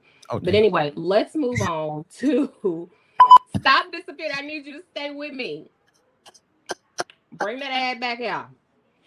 Let's go on to the next portion of last night's meeting that pissed me off as well. As you all know, St. Mark Baptist Church of Flint dealt with a fire on August 30th, very early morning, Saturday early morning of August 30th. There was a fire that occurred. That is one of many fires that has occurred in the city of Flint. As you all know, who are local in the Flint area, arson's been an issue for a very long time. It's no secret, okay? So much so that during the budget hearings, it was addressed by Councilwoman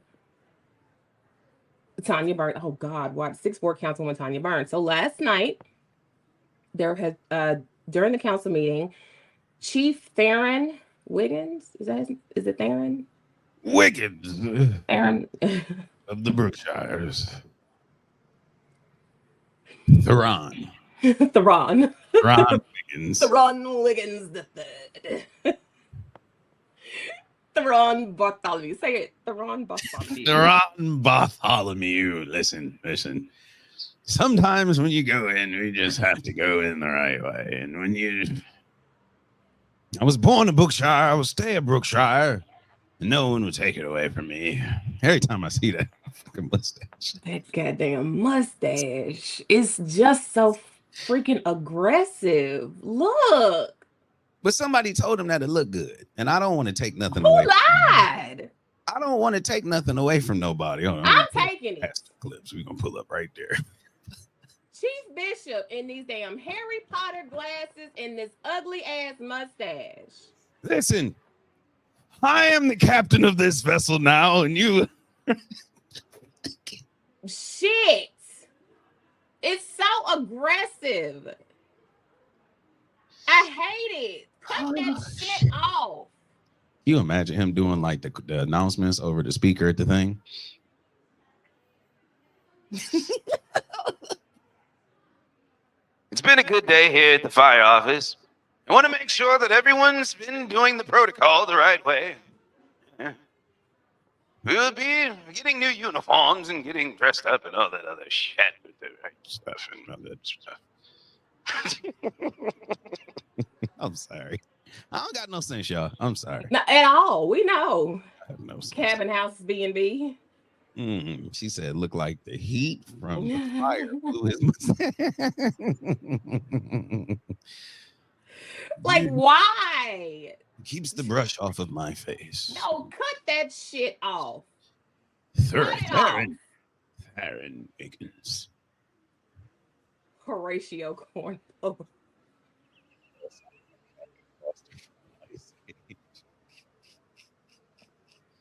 Okay, I'm sorry.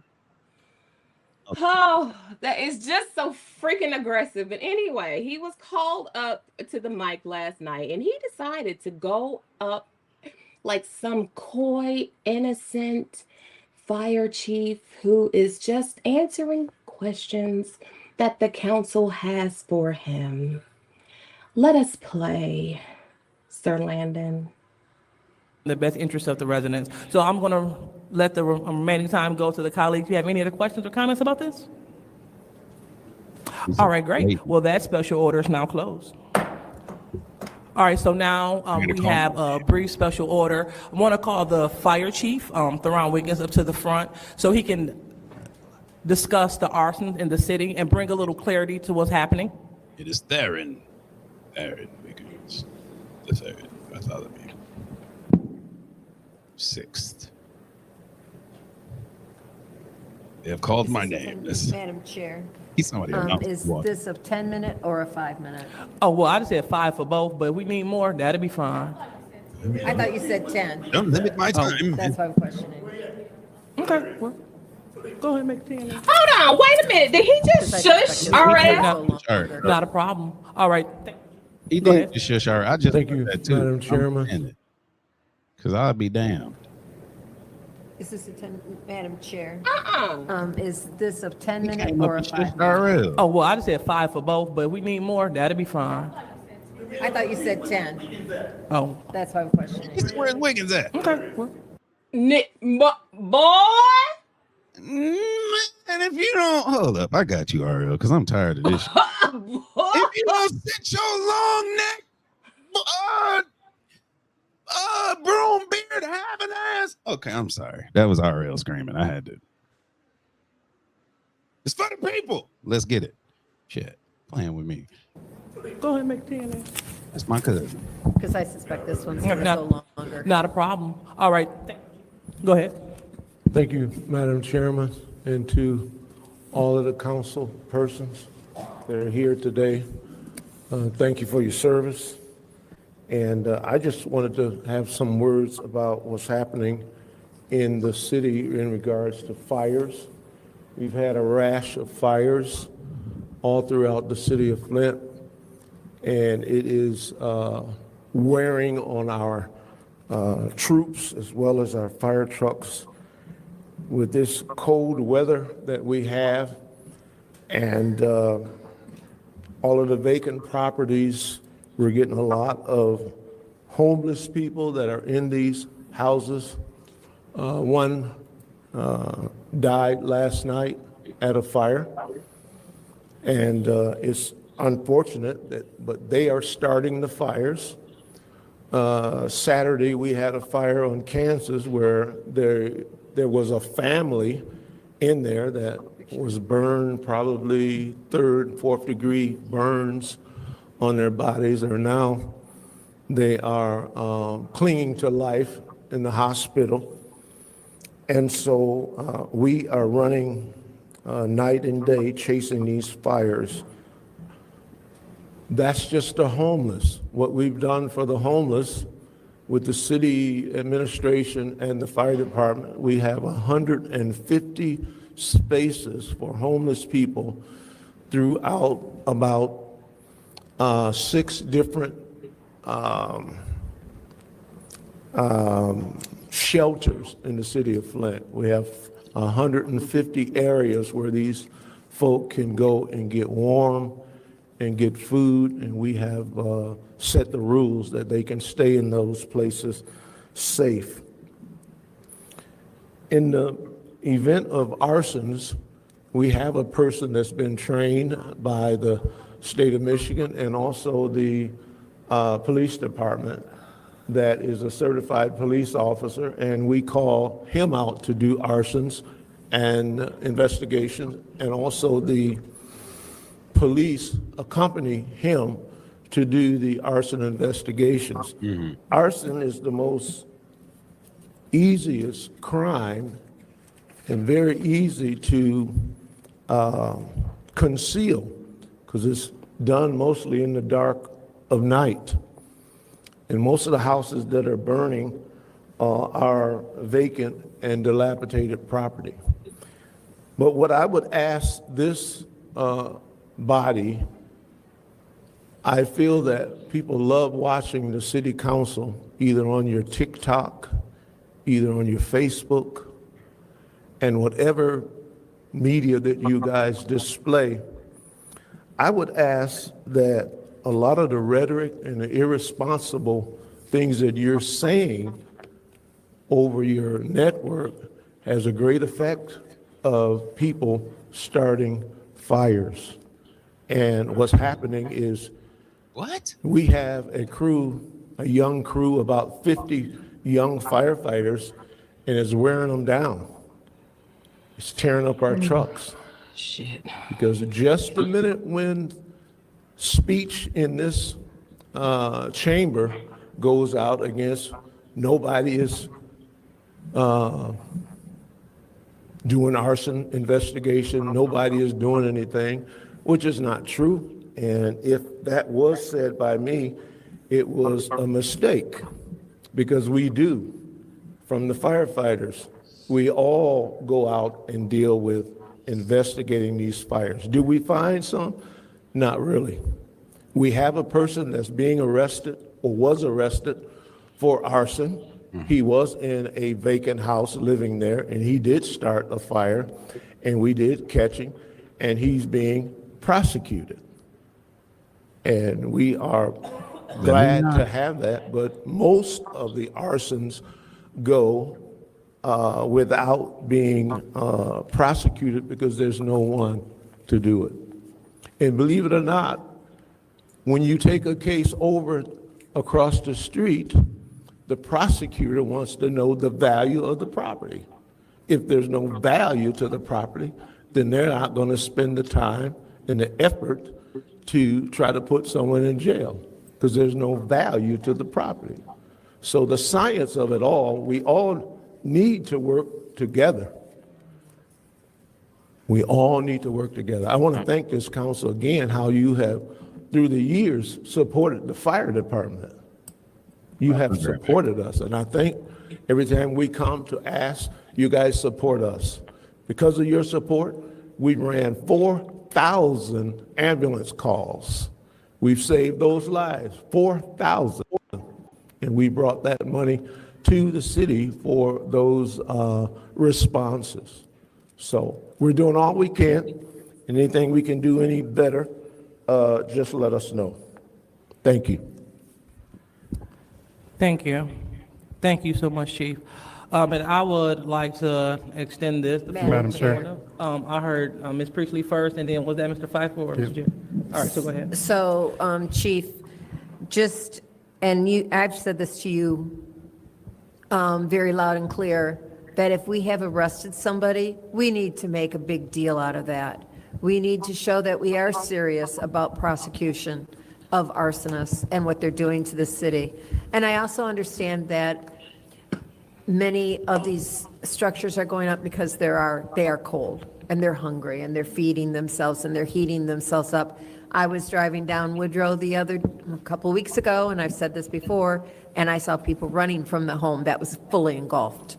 And I was told by a neighbor that people had been living there, and so I assume they accidentally set it on fire trying to keep warm. To your point, and if they're running out of that fire, and they started a fire just to keep warm, that's a sad occasion. And to arrest them and bring them to jail for arson, there's nothing valuable that's burning.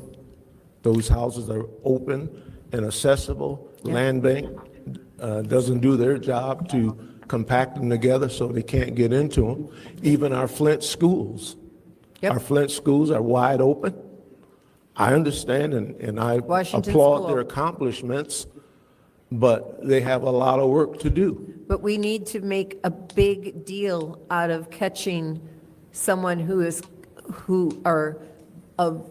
someone being charged with arson. We need to make it a big deal to show that we are serious about prosecution. And that may be a deterrent, it may not be, but we need to make that loud and clear. I'm going to say it again, because I feel strongly that this is the only way we're going to be able to start limiting the number of arsons in the city. Thank you. Mr. Pfeiffer? Okay. Before Dennis speaks, I do want to say, if you look at his body language when Chief Wiggins was talking, he hit him with the Russell, and I gotta hit him with the Russell because what? Bro, what are you talking about, man? Bro, I'm out, man. I couldn't finish the last part because he ain't say that. No. But I say it for him. Y'all tripping. It was a lot of nothing. This was a word salad. This was diarrhea of the mouth of nothing. Now, I'm not sure, most of you all have been here before. Spell Maurice slipped into the comments. Hey, boo, how you doing? Good morning. Shout out to everybody that just came into the live. I ain't hit you. Yeah, say hello to us. Hi. Get out them bushes. Get out the bushes. Come on, join the conversation. For real, seriously, y'all, come on. So let me start with this part. The way that he approaches and comes up here with he just seems so subservient now and just so humble and full of humility and grace. This is not the tone that he's given before. As a matter of fact, he was very, very rude, and his tone was much more condescending. 6 months prior to Councilwoman Burns, when he approached the mic for a separate set of questions regarding I believe the equipment that they had requested funding for. So let's really quickly, let's just, so that we can compare the tones really quickly here. Let's go to the video where, let's see. Here, let me find it. What timestamp you got? There's another video. It's a separate one where he, come on, move. It's from 810 Flint. Thank you, Xavier, for all of the work that you do. Flint Fire Chief Theron Wiggins disrespecting Councilwoman Burns. Did you send it to me? I did. It's in the it's in Messenger. I need to do the notes because it'll be easier to find it, but it's in Messenger. You have to scroll up a little bit. Add that he is also a bishop, is what I was told, B. Marie.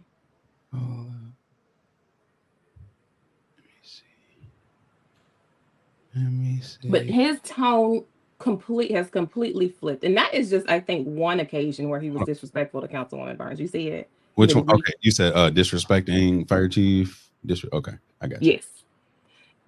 So let's play that one so that we can compare the tones. Look, because everybody got 810 Flint got commercials. Oh, he does. Oh. Shout out to y'all. Hey, look, I be trying to get people they watch it. Shit, y'all watch my stuff. Y'all, let me turn the ads on. Jesus.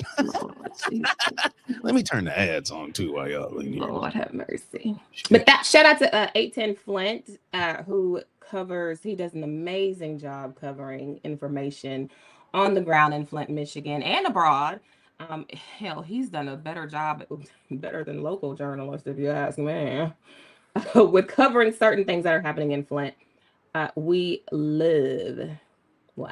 me some Zay over at 810 Flint.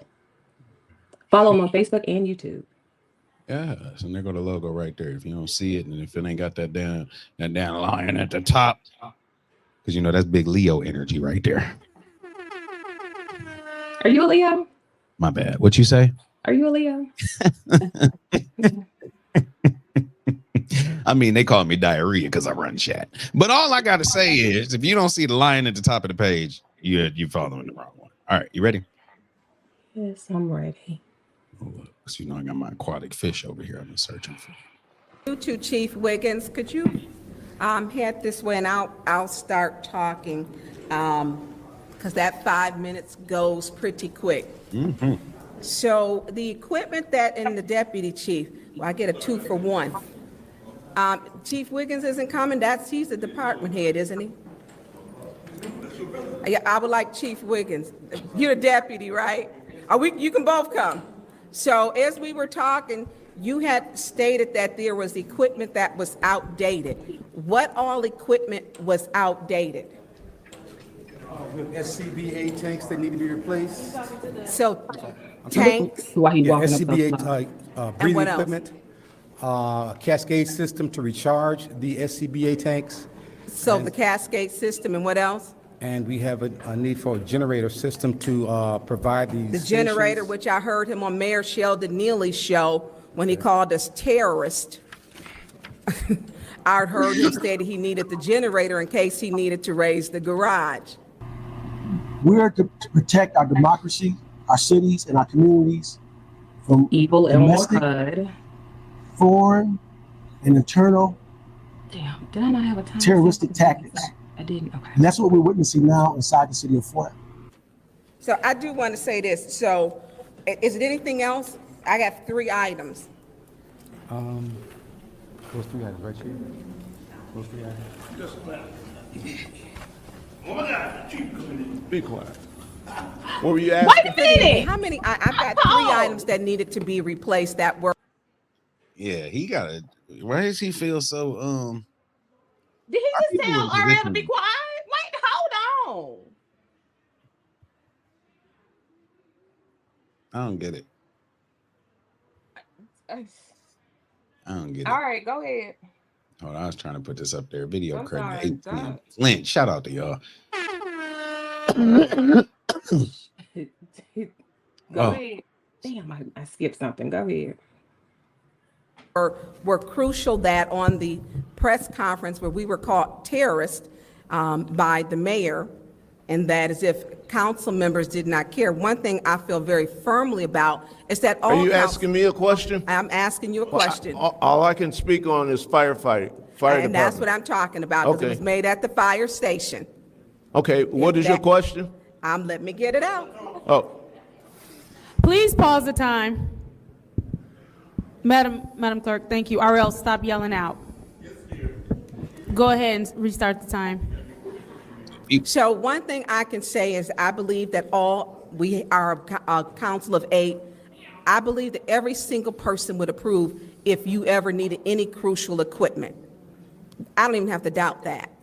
And that is a question with that. I don't like putting council against the firefighters. That should never happen. are you asking me a question? That's what I'm asking. Are you asking I me a have the question? floor. I have the floor, sir. Thank Okay. you. So when I'm done, I'll let you know. All right. So I'll sit according, down. because you are the chief, and you were the chief, how long have you been here, Chief Wiggins? Not sure. Oh, you're not sure. Okay, so you're retired from this department. Well, let me tell you, since you're not sure, what the city charter states if you needed equipment, because you didn't call us. We didn't miss meetings because there was no reason. It was clearly because we had requested a legal opinion that we had not been given. But I want you to know, if you ever need anything, on page 28, section 3-208 states regular department reports. That upon city council's request, the mayor shall require department heads to appear before and report to the city council on a quarterly basis. You didn't report to us on a quarterly basis. This is all new. We don't want them going in without tanks that have the much needed air or equipment that's going to fail. You didn't tell us this, but you did in the press conference. We were called terrorists. That was just inappropriate. It was inappropriate because this is true city business. And so quarterly, if you had came in and you're supposed to give us progress on the department's budget, progress on the performance goals, set department budgets, and to answer questions from the city council. You haven't done this. You went straight to the press to demonize us. That wasn't fair to this council. Absolutely, if you had to come before and said, hey, the tanks are out, the cascade system, the generator, we would have made sure you had that. Every single council member. We have been called obstructionists, terrorists. If you want to say, and I get the people coming here and saying, we want to bring the council together, then you have to stop using divisive words, divisive tactics, and divisive press conferences. Using the press to divide this council is not going to help. Not ever would I have said, if you had had your secretary sent the email, hey, this is important. I have all these things failing, but I would have denied it. But just in case, if you don't know, page 20 of the charter states what you're supposed to do. You're a seasoned chief, not once, but twice. You came back to our council meeting, to the city to work. As we appreciate you, but as we respect you, please give us that same respect. That was not given. That press conference was horrendous, and it was an embarrassment, and it further divided this council. Now, you have these items on here, and of course, we have fixed everything else with their legal opinion. They will more than likely be passed. Ma'am, that's your time.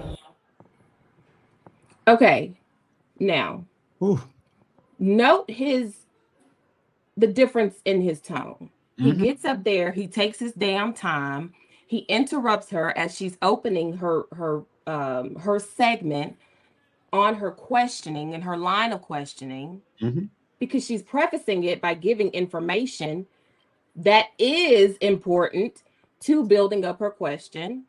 Then, well, I'm just gonna sit down. You asking me a question because, well, if you not okay, well, I'm just gonna sit down. Well, how long have you worked here? Well, I'm not sure. Then he gets an attitude. He sits his ass down.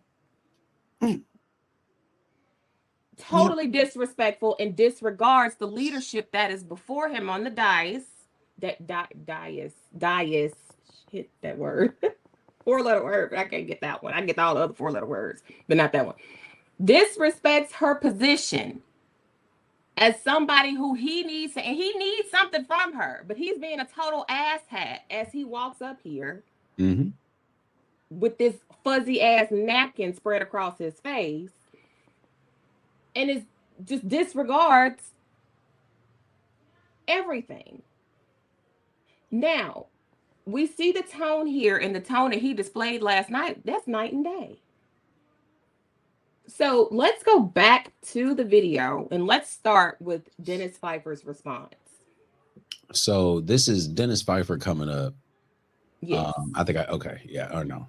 We're gonna start. I know that was kind of we're kind of going Or no, a little you, bit back and forth. Yeah. no, you good. I was making sure I was on the right tab. Yeah. So Dennis Pfeiffer responded to the implication that the rhetoric given on council within the chambers incites arsonists. Like, that is what he said verbatim. That is what we heard. Yeah. He said basically, watch y'all mouths. Like, what y'all doing up here is letting these people know they can go in and do whatever. Exactly. And even with it, he pointed out like the land bank, and the land bank, I mean, we can talk about it, you know what I mean? But you know, because they do have some houses that's kind of a little questionable that need more done and whatever. But in the same sense too, I don't technically know what job the fire department's job is, but I believe something has to do with securing a fire, as far as or securing a fire hazard should technically be one of those jobs. I might be misconstrued. I got a guy I went to school with that's on the Flint Fire Department. So I have, you know what I'm saying? So it's like, it is what it is. But when something happens, I go to his page just to see, because he normally posts about it. So even with sins and all this other stuff, people were wondering why they just let it burn. And he was like, well, normally when it's past a certain point, you got to let it burn all the way out. And, you know, all of this different stuff. But but yeah, when you wrap it back in and you talk about everything, you look at it and he's a crook and he's just unprofessional. And it's just the unprofessional part is just sticking out. It's just, yeah. And that tweed jacket gotta go. I can't, it's certain stuff I can't do. I know them pastors be trying to hold on the tweed suit jackets. That's got I know it's hot. It's itchy. Got the elbow patches. Chief, thank you for your presentation. Do you have any evidence on who is starting these fires? Evidence, meaning that... No, do you have any leads on who is starting any of these fires?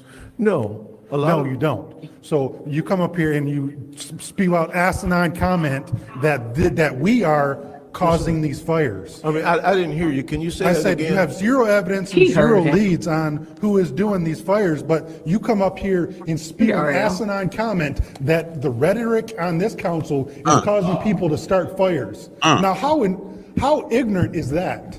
That makes zero sense.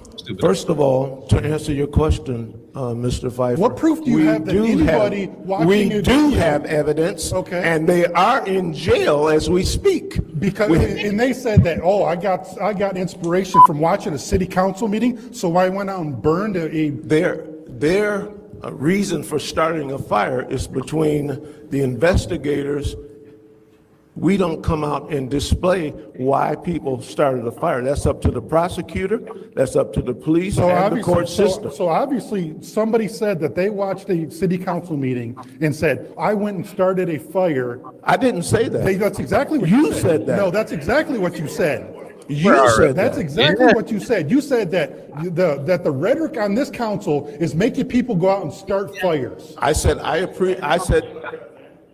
yeah, you said it. Are you going to deal with him? Man, yeah, RL, please have RL, would you please have a seat? I'm bringing you to order. That was just irresponsible comment. And hold on, and let me say that, go ahead, let's stop the time. We're gonna stop the time. I want to make sure that this is a respectful dialogue. We don't want this to be argumentative per the rule. He accused us of being arsonists. Wait a minute, excuse me, the chair is still chairing. So I want to make sure that this is not an argumentative dialogue. That chair is chairing. That chair is chairing. So let's make sure that we just reel it in. And let's talk respectful amongst one another, especially with the chief. So let's go ahead and can you put it back at like 2 minutes? It's probably when it got a little loose. I'll pause it right there. Because I'm gonna be honest, there's certain stuff that go on, but when she said that threw me all the way. When it got a little loose. Yeah, like you know, how people would be fighting. You'd be like, damn, like that man, y'all can't be doing that shit out here. And then like somebody just run across the street randomly with a spoon. They'd be like, y'all stop before I hit somebody. Like it just throws everything off. And when she said a little loose, that just Because it didn't fit. It didn't go. Yeah, I said that's crazy. It didn't fit. Yeah. He said, respectfully, Liddell, you can't ask for respect when you're disgusting and disrespectful. The most That disrespectful. chair needs disinfecting. Yes, it does. And I'm pretty sure the screws probably have to be tightened every so often. Say it to her face. If you're gonna do it, say it. You say it to her face. Okay, I'm sorry. My bad. But in all seriousness. But he was right. Yeah, Dennis went off, and I'm glad that he actually did, because I'm sitting here listening to this shit, and I'm like, you pretty much said that everybody has something to do with forest fires but your ass. We're doing everything we can in preventative measures. Y'all ain't even giving us the equipment and ain't approving shit. Y'all up here talking about everything. Y'all got the people out here living in the houses. The land bank can't board shit up. They got people living in their houses, and it's all hazards. But the only Negroes that is in control of a damn forest fire is you. The only person that can stop forest fires is you. That's your job. That's your job. Your job is to prevent, educate, collaborate with other agencies within your community to help prevent, even if that is collaborating with the police, the land bank, and whatever other entity you can, the NSOs, and I don't know if that's a part of their job. Can it be a part of their job to help secure some of these buildings? Whatever you have to do.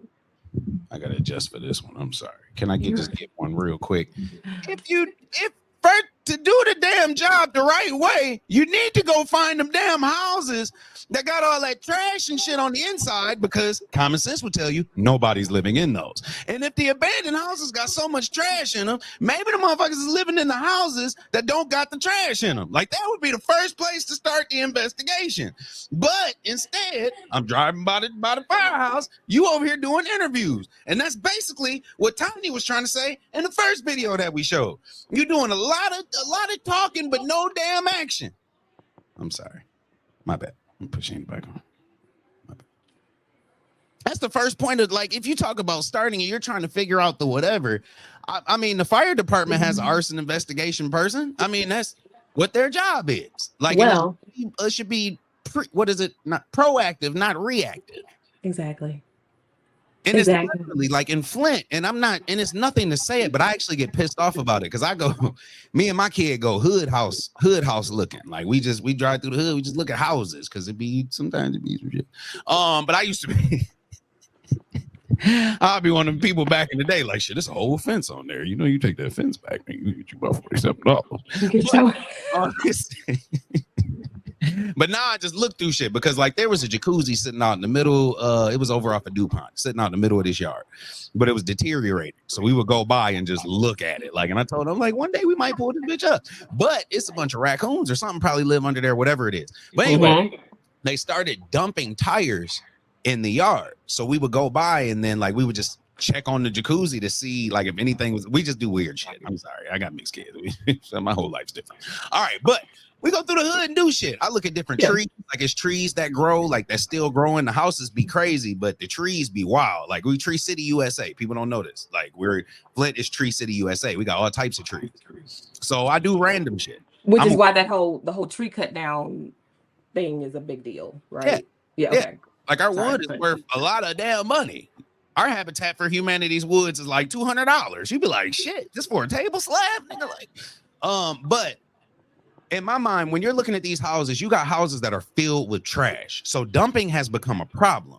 So when you're looking at the police department, like that's something we need to report this shit to the police department. I know Tanya talks about it a lot. She talked about it last night. You're going, and hell, even Judy talked about it. You're going past these houses and you're seeing trash in these houses, and you're wondering how more and more trash is in the house till it falls out. Like that is true. Nobody saw it. But there's trash falling out. I'll go take pictures. I swear to God, I will go out and take a pic. Like I'll piss people off with this shit I see. So, and especially on the east side, don't let you go on the east side looking at some shit, because let me tell you. But if you're looking at it, there are houses that don't have none of that shit. That you can tell, you can see whatever. They're boarded up nicely, but the back door missing. It's a house on the Endlewood when you coming out that used to be vacant maybe 3 years ago. They Google picture still got cars in the driveway, but the side door, the board is taken off the door. It's got a whole fence around it. So that's not secured. It's not secure, but you can't tell me it ain't living in there. The whole side, it was secure. Whenever they move, they put a board up. The board's gone now. The board's gone now. Right. The door's been open, closed. I done been there. I go there every time I go to church. We look at it. I go there every time I go to my grandma's house. I go past that house about 7 times a week. Yeah. And it's like, damn, I know somebody living in there. But with the thing that bothers me is you have the other epidemic of people and these children and people kidnapping people and all that other stuff. Mm-hmm. And so I start thinking, and I'm like, well, damn, these houses that have a full privacy fence. And I wanted to ask Tanya about this. It's just my personal opinion, but any house that's abandoned with a privacy fence where you can't see in need to be ripped down. That privacy fence needs to be taken, or it needs to have a slab removed, or it needs to have some shit to where when you drive by that house, you can see into that yard. Because this yard is fully, I could be doing whatever in this yard and you wouldn't even see it. Like I said, I got to take pictures, but it's a nice privacy. Then you can't, nobody's dumping shit in there. You can see through the little slats. If it's snow, it's all white, you know, all that. I mean, it's good, whatever. But somebody's, long story short. So if something happens to where that house now goes up or whatever, we have questions. But none of the houses that are full of this shit and this trash and debris and all this other shit are going up. Living in there. I think those are more arsonists. I don't know. It's just a weird conversation, but. Well, no, it's not, because it clearly is something that needs to be had, because, you know, people like me, we don't know what, we can only go by, you know, like what's seen and what's talked about. I know Tanya, I think a week ago, posted pictures of a home and did a interview on the news of a house or next door to where the funeral home was burned. I'm not sure if she's watching, but I know that she went, but when she went, I said, why is there so much trash around it? Like, it's just garbage. Yeah, just trash. So when you, when you mentioned the trash, when you mentioned that trash, I was like, oh yeah, he's right. I remember seeing that house that had a lot of trash around it, and it was an abandoned property or what. And these were two, like she said, it was like 2 or 3 houses. And she said it didn't even look like it was separate homes until you walk on the property. Yeah. And it's like, oh wait, this is a basement here, that's a basement there, that's a basement there. But it just looks like one big giant land of just trash and rubble and debris, right?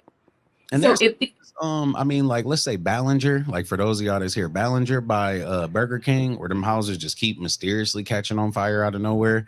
Every 3 months, one of them houses catches on fire. Like every 3 months. And there was a house along Ballinger down the road where they got trash on the outside. You seen the garage door was open and squatters, and you know, don't nobody live there. You know what I'm saying? Right. My point of saying all this is, if we see it, and I have my own job, how do a month with a job that's supposed to do that job not see it? This is true. This is true. Because, and this is why you have code enforcement and things that are in place to help. Like, all of this stuff is like a chain reaction to the next. So the collaborative effort has to be made by him as the fire chief. However, I was told, and I've heard, that he's not even certified to even supervise an active fire investigation or supervise a scene. So my thing is, if you aren't trained or certified or whatever the case may be, how were you the fire chief? Who are you reporting to or reporting the necessary information to if you're not even certified to supervise, which would lead me to believe maybe he's not able to investigate properly? So if that's the case, then when he receives the information, who does he give it to? Who's reviewing it for him, with him, or communicating it to him where he can get that information to others? Because when I posted the other day about the 2 fires that were going on at the same time, Stanley Wood, and I asked, why hasn't the fire chief or anyone, you have a 2 and 3 fires at the same time on the same day. at this point, it was 2 fires at the same time. And that's when I finally got on and was like, hey, I know my concern as an outsider is limited or whatever means, but what is happening?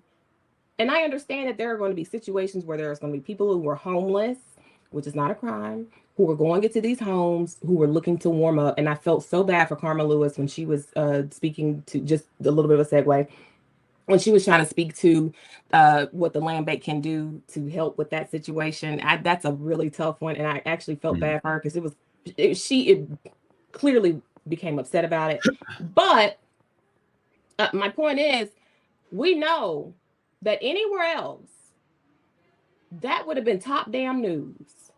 2 fires at the same time on the same damn day. Yeah. Breaking news. We're having a whole press conference. Fire chief is talking to us about, we've had this, that, and the other happening, and this is the plan of action and what we're doing to work with it and blah, blah, blah. We're working in conjunction with Smokey the Bear, and Yogi and Boo Boo are going to be there too. They're going to help us do this and da, da, da, da, da. There would be breaking news. We would get sick and tired. We would have alerts on our fucking cell phones telling us, hey, this is an issue that we're working on right now. Yeah. The lack of accountability and the lack of transparency from this administration and communication from them, I would be pissed. Wait, Wiggins was a mayoral appointment in November 2022. Is this a question for Neely? Oh. And I will say, to reiterate, when I say that the houses that they're in, when I say I have a belief that there's somebody doing this. So when I say I'm always talking about the man. So I do want y'all to remember that. Well, let's go to let's talk about it. He said they had somebody in custody. Who we talking about? My thing, and that's the thing too. And I don't really be, agreeing with Judy too much, but it is something that needs to be put on blast. If this is something that's going on and people are starting, like, y'all know, we had the studio fire, and so it's like, I have my own belief with a lot of these different fires that are connected, and it is what it is. I ain't gonna put it out there, but when you're looking at these different places, people don't want people in these places. Are you seeing what I'm saying? And the owner of these places, whoever it is or whatever, would rather it go down than let somebody be in these places, or let it get filled up with trash and go down instead of fixing it up and let somebody be in these places. And so, like I said, when I say I'm talking about the man. You know what I mean? I don't know which man it is, but I'm talking about whoever is the person initiating the shit. Well, and we can all make our guesstimates as to who that person or those people are. However, what the fire chief did last night was so dismissive and was absolutely absolute garbage. Absolute garbage. I'm glad that Dennis did call him out for what it was, because I would love to see the data that states that every time the council members bring up arson within the city, or that and I don't even remember anyone not saying that he does not do his job. They described what he does, which amounts to nothing. So if that's what he's talking about, then fine, we can go there. No one explicitly said he does not do his job. They just describe what has been done, which is nothing. Yeah. So if you want to use that as the evidence and the implication that you're not doing your job, sir, go ahead. So don't blame nobody. You won't get an argument out of me. Yeah, don't blame nobody. That's just, we got people here, we got people there. They ain't doing this. They ain't doing, it's like, what are you doing? Right. Like I said, as far as me, I can investigate it, and I'm not an investigator. Well, the fact that he has no certification, his investigation is just as good as ours. Sure. Okay. So let's continue. We can continue with that portion of the video because I still have more to cover on that. Let me see. No, we're that far. We're that far back. Well, no. All right, well, just in case somebody has something else to say.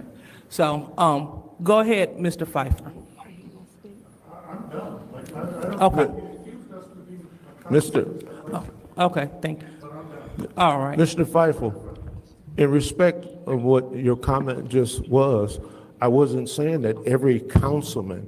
I said that sometimes people will misconstrue what is said in the council, and they take it as Reddick, and we have proof that the fires increase when the comments come up. The fires increase. We have that data that it increased. And I said, we all are fighting for the same goal. Okay, Chief, so we have Councilman Burns, go ahead. Yes, ma'am. Can we add 10 more minutes so that everyone gets a chance? Because I think these fires are affecting everyone's ward. Yes, it is. Well, sure, let's put, we'll put a motion on the floor to see if the body would like to add an additional 10 minutes. So is there a motion?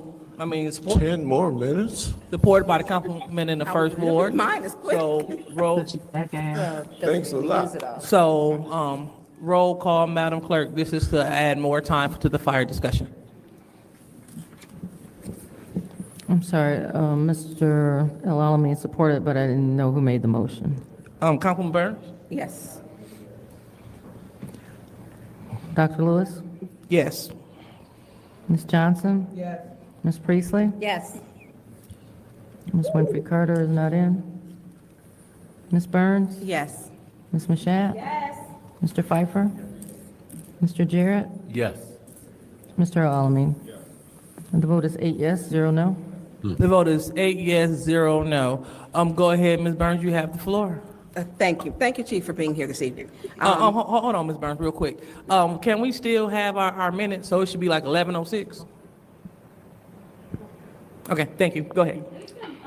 Oh, well, that was nice. Is that just a police thing, or is that something? I can't hear.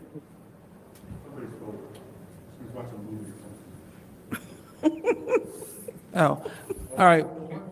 It's gotta be.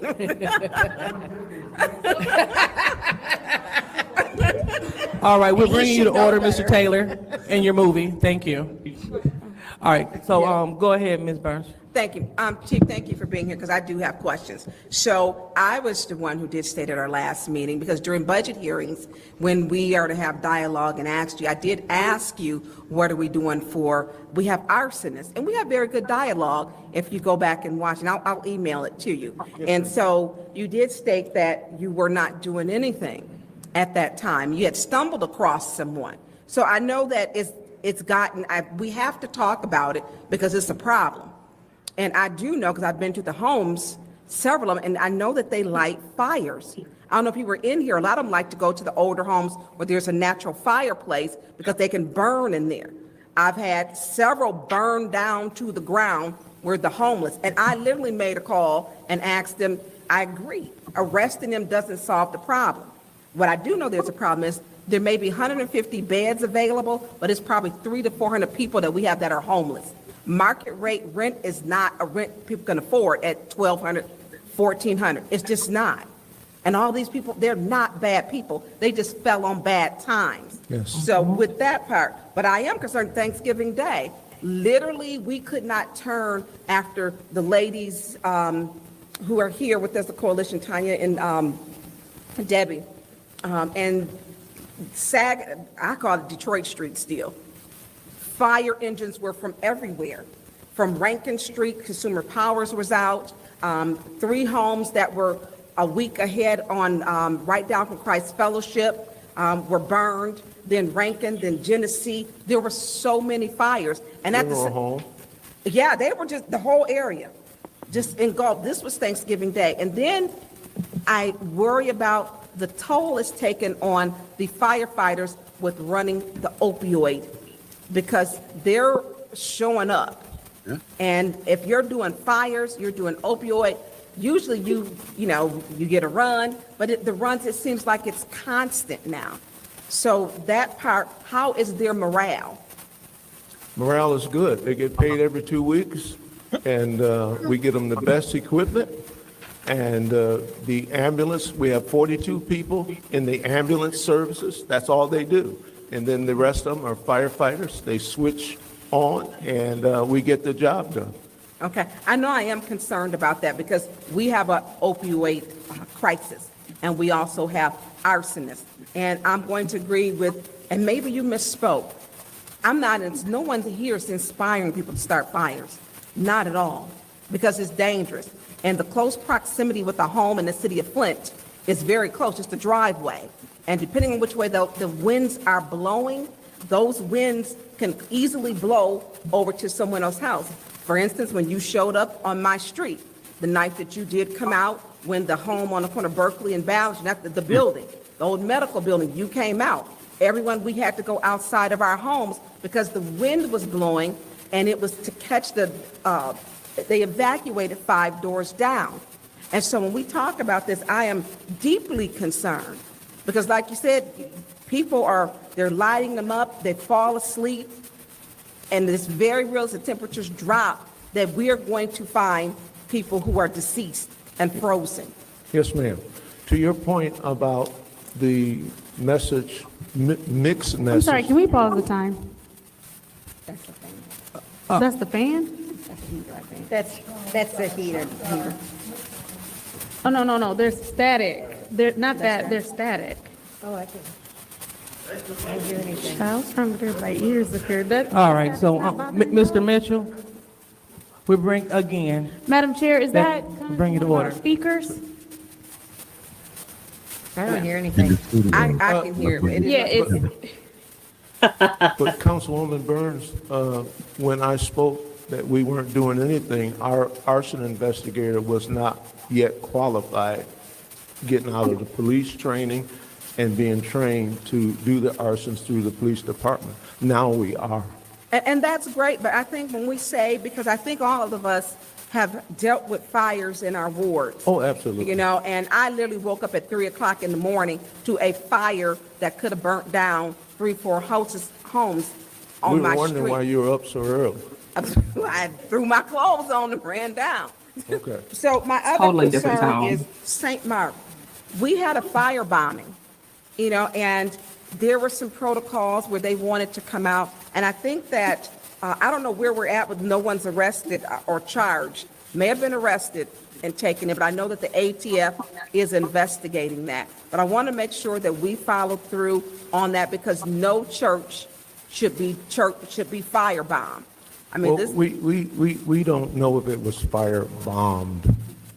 We don't know that for sure. It was No, I do. I firebombed. saw the video. Well, He walked with 3 cans of gasoline. He lit it. He had rags. He poured it in there, and it was firebombed. He started a fire. I mean, that's just your language, a fire bomb. Okay, set on fire. He had, no, not my language. There's video. I watched the videos. Okay. And I saw the 3 gasoline cans. Yes, ma'am. I mean, and from 20 different angles of cameras. Yes, ma'am. It was to me that is disturbing. We don't get black churches. That reminds me of the civil rights when they were trying to get people to vote, and that was the only place that black people could congregate. And we should have taken this serious. And I am with Councilwoman Priestley that when we get someone, she's saying, let's let everyone know and let's set an example that arson in our city is not to be tolerated, that we're taking it serious to highlight. And if the prosecutor isn't prosecuting the people, when you get them over there, then that's something we need to work on and speak with our city attorney to make sure. Because if you're collecting, you have suspects or likely looking at the situation, because some people will burn a house down or burn a building down for insurance. Yeah, just to be. And we know that things that they look for, burn patterns. It was a building occupied. Accelerant. Those are things that in other key factors. So we have a problem with that. If the prosecutor isn't doing his job or over at that office, that's something that the city attorney needs to speak with him and counsel too, to make sure that you can't just burn down the city, because they're also burning down other homes too. Yes, ma'am. So- It's called burning of real property. That's a 4-year felony. Yeah, exactly. And they look for those key things. It's a list that they look at before they say, okay, this may be arson, which then takes the investigation to be much longer. So I just want to, I understand how Councilman Pfeiffer his sentiments, because we're not stating at all that, go burn a vehicle or go burn a home. I'm not. Okay. I'm not. I never will. Okay. Not ever going to do that, because I have had to deal with someone who had to come home, and after they pulled out 5 dead bodies. Yes, ma'am. And so when I've seen that and how it affects families, and it affected my family, it's serious. And so I want us just to be more proactive and to have good dialogue to solve the problem. Yes, And that's ma'am. why I asked you in May, what's anything we can do during budget time? Because I think that your staff is being overwhelmed. It's a lot on them. You're picking up people from drug overdoses, fires, it's a lot. We're happy to serve. Thank you. we can. All right. We can go. Anyone else? Madam Chair, Go ahead. thank Mr. you to the Elmini. chief. Chief, what? I ain't like come to you, Otis. Okay, yeah. Well, due to time, I'm not going to review the press conference where Councilwoman Burns did show and review the incident that occurred at St. Mark Baptist Church of Flint, because again, time. Yeah. So I did send you pictures of the damage that was done to his church. And while we kind of flipped through those for a hot second, let me find my stuff. Okay. So let's go back a little bit. When Councilwoman Burns asked about morale, the first thing he said was they receive their checks every 2 weeks. And they have the best equipment. Now, if I recall, didn't we just watch a video where he roasted the shit out of the equipment, of which he should have requested eons ago, and he wasn't even providing the quarterly reports that he is supposed to provide to the council so that he could keep them abreast and have them knowledgeable on what equipment is needed for the firemen to perform their duties effectively. I could have sworn that was a part of that whole little rude ass moment that he gave Councilwoman Burns. Yeah. And when she said, also the divisive rhetoric is not helpful, but he came to council on this day, last night, and accused them of inciting the arsonists to go and burn shit up. Yeah. Do these people know we can see them? Okay, because if they're not aware, please be aware now. We can see you. Hey, look, I'm Like- okay. Shit, what? Yo, shit. Okay. But like, dude, like you run the tapes back. He just tried to call them out for, well, are you asking me a question and all of this, and she's trying to tell your ass you went up there calling us terrorists, and you up here falling in line with the mayor and his BS with this divisive speech. But you need stuff from us, stuff of which you haven't even done your part as fire chief in ensuring that quarterly you're letting us know what the hell is going on. You think he got in trouble? Hell no. Hell no. If he did, they would have cut that goddamn beard off his face. That would have been part of his punishment. Get rid of that shit on your face. They had a family meeting with him. It was like, listen, when you go in there, your Bartholomew is your father. We don't act like that. He was like, I'm sorry, mother. I've lost my way and I'm going to come back. It's been a treacherous road out here in Flint, and it is all the council's fault, I must say. This is craziness. How you go back? First he said, Philip Johnson says, first he says he's lacking, then he says he's got it. Yeah. There's paper and should be proving what's what. Exactly. This year during the budget hearings, he admitted and said verbatim, and I think I put that portion in, we don't have to play it. He said, when asked, what are we doing about the arsons? Because it was noted then, this is an issue. Yeah. Oh, well, we're not doing anything as of right now. We do have this. What? You said that. And whether someone was trained or not, in the case of St. Mark, there is a suspect. there is someone who should have been questioned and who should have been asked, hey, is this you, bro? Because this looked like you when he was in custody. She showed, they had a press conference, an entire press conference where they showed, and he wanted to play semantics. Well, fire bomb. I'm not sure your language bomb. Sir, from the video, we see an explosion. Okay, the man clearly got burned. He runs away. On the scene that you never showed up to, allegedly, there were 3 gas cans that were found. Sir, we can play semantics all day long, but what we see is what we see. It didn't spontaneously combust, and it just so happens that somebody was standing next to it. No, there were accelerants on the scene. He was seen going back and forth to the church, wherever he started the fire. I believe it was more so on the community outreach side. But all of these things were seen. This happened on a Saturday morning. Sir, you said to leave the evidence until someone can get there until Tuesday, because that Monday was a holiday. So if we're going to take the information that's given where people can't identify the person, there have been community members, I'm not naming any names, who have been able to say, hey, that's the guy who we think, or we're pretty sure, lit the church on fire. If he could be seen out in the community and other people just going to the grocery store, to the corner store, to the library, if they can find him, how come you can't? If photos were taken of his burned hands, how come no one asked him when he was in custody? How come no one asked then? How come no one asked him then, what's going on with your hands? Why do you have burn marks on your hands? What happened to you, bro? What's up? See, listen, this couldn't be Memphis in the first 48.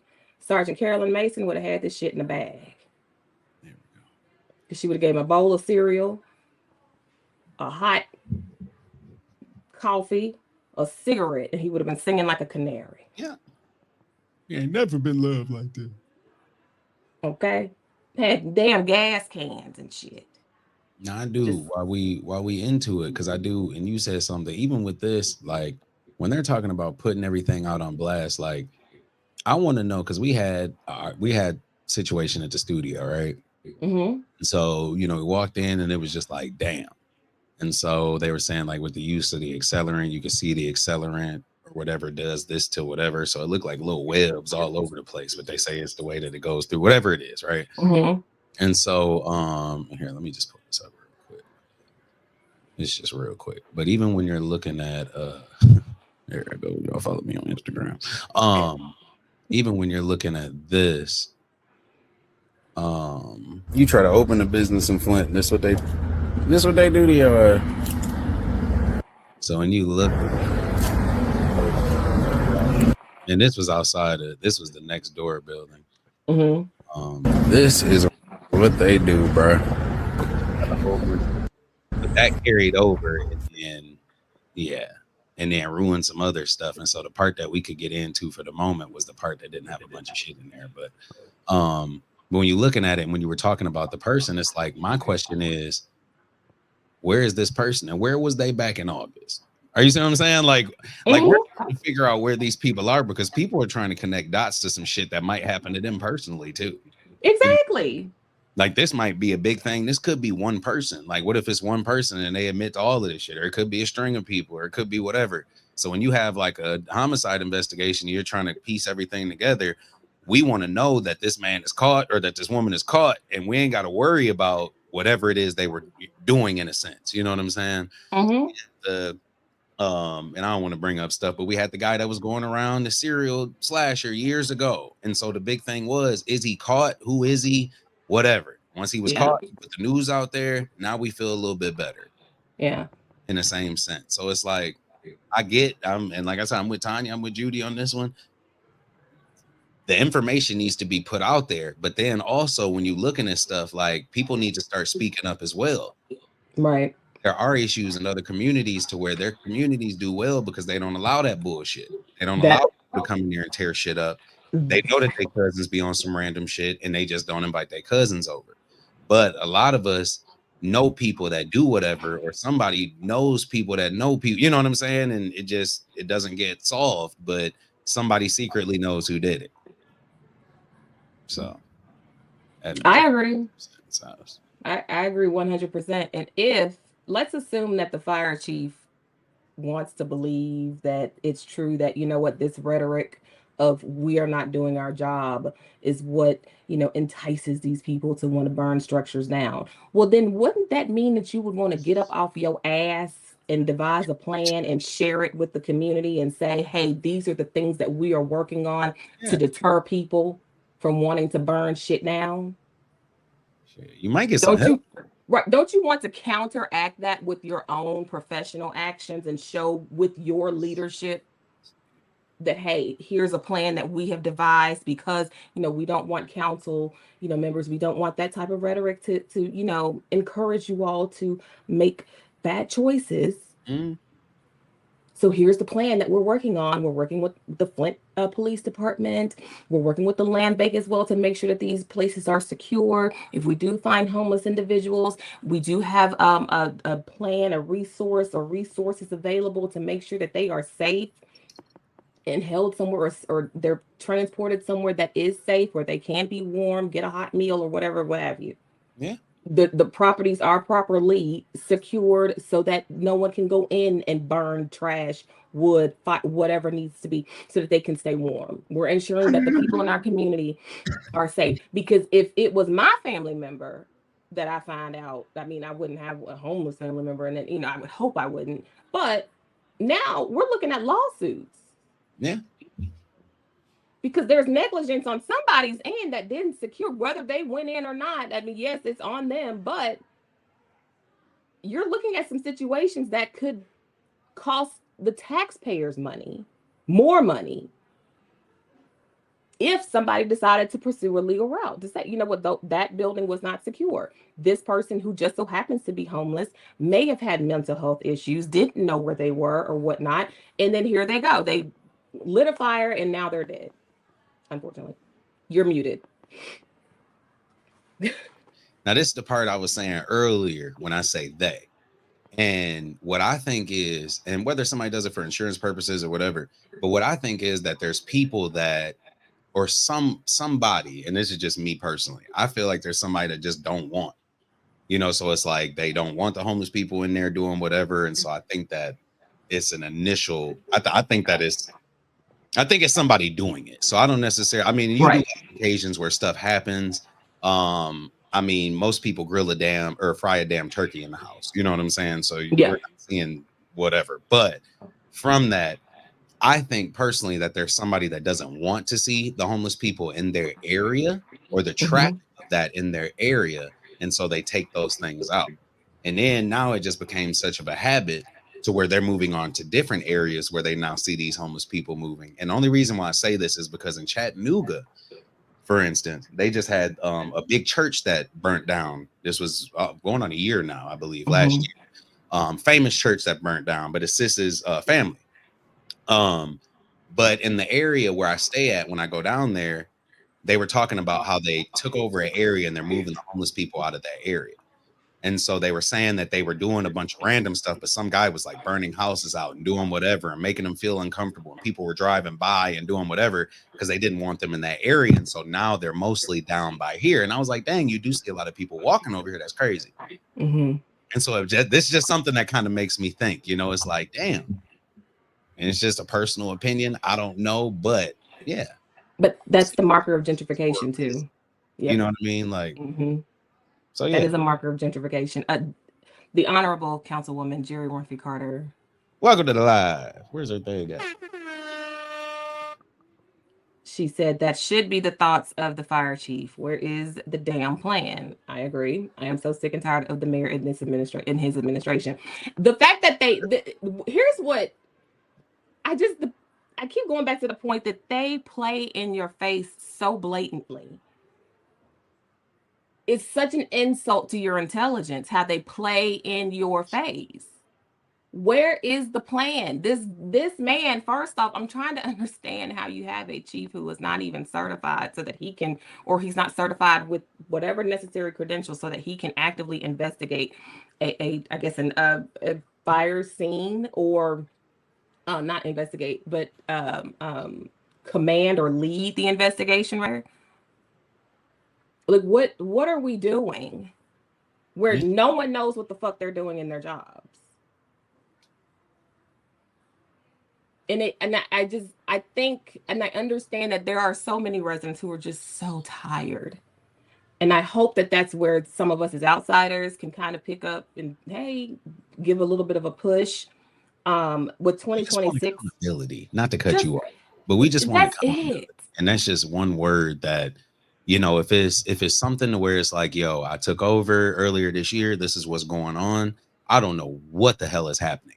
But what I am doing is, now you see where the comment comes in. Where's the damn plan? So when we're asking you about this shit, like it's just something that we don't want to see. It's an eyesore, and you know, people are doing this, and people, okay, cool, that's good excuses. But what is your plan? What is your plan? You know what I mean? And so, and like I said, when you create a plan, you might have more people that are outsiders looking at this and say, hey, yo, like they boarding up houses or whatever. Like I got a house by me. Maybe we need to make sure it's secure. So like we had a house burn on the corner when we moved over here. Like we stay at Mott Park. It ain't no damn houses burnt down in Mott Park, but the area they tore it down. Now it's a little field over there. But it's like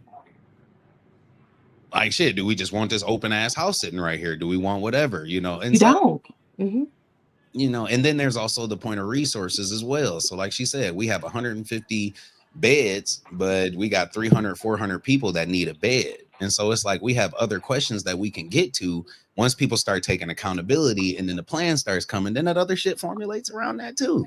You feel me? Because we're gonna go out and do this for the neighborhood, and then on the other end, we got these high schools, or we got these schools that have big ass gymnasiums that, you know, we have a few gymnasiums left that are still operable.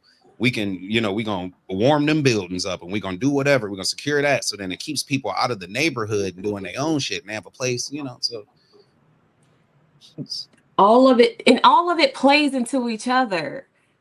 You see it, and that's where I feel like people are finding out how, when they're complaining about, you know, certain services or an agency within their city, these things help with each other. You need a blight department to tear down any blighted areas, to go through and get rid of trash, mow that shit down. Yeah. Okay. Get rid of whatever unsightly debris. Stop allowing people to dump. That's where you have, one, the downfall of your property taxes and the value of your area and property. But two, you have things like this that occur. Because if you're not showing that you care about your community, somebody else that's coming in is going to say, oh, well, shit, they just throw trash and mattresses and trash and shit. They don't do the same thing. But who is that? And that's the other part of it. And who comes to our community to dump shit?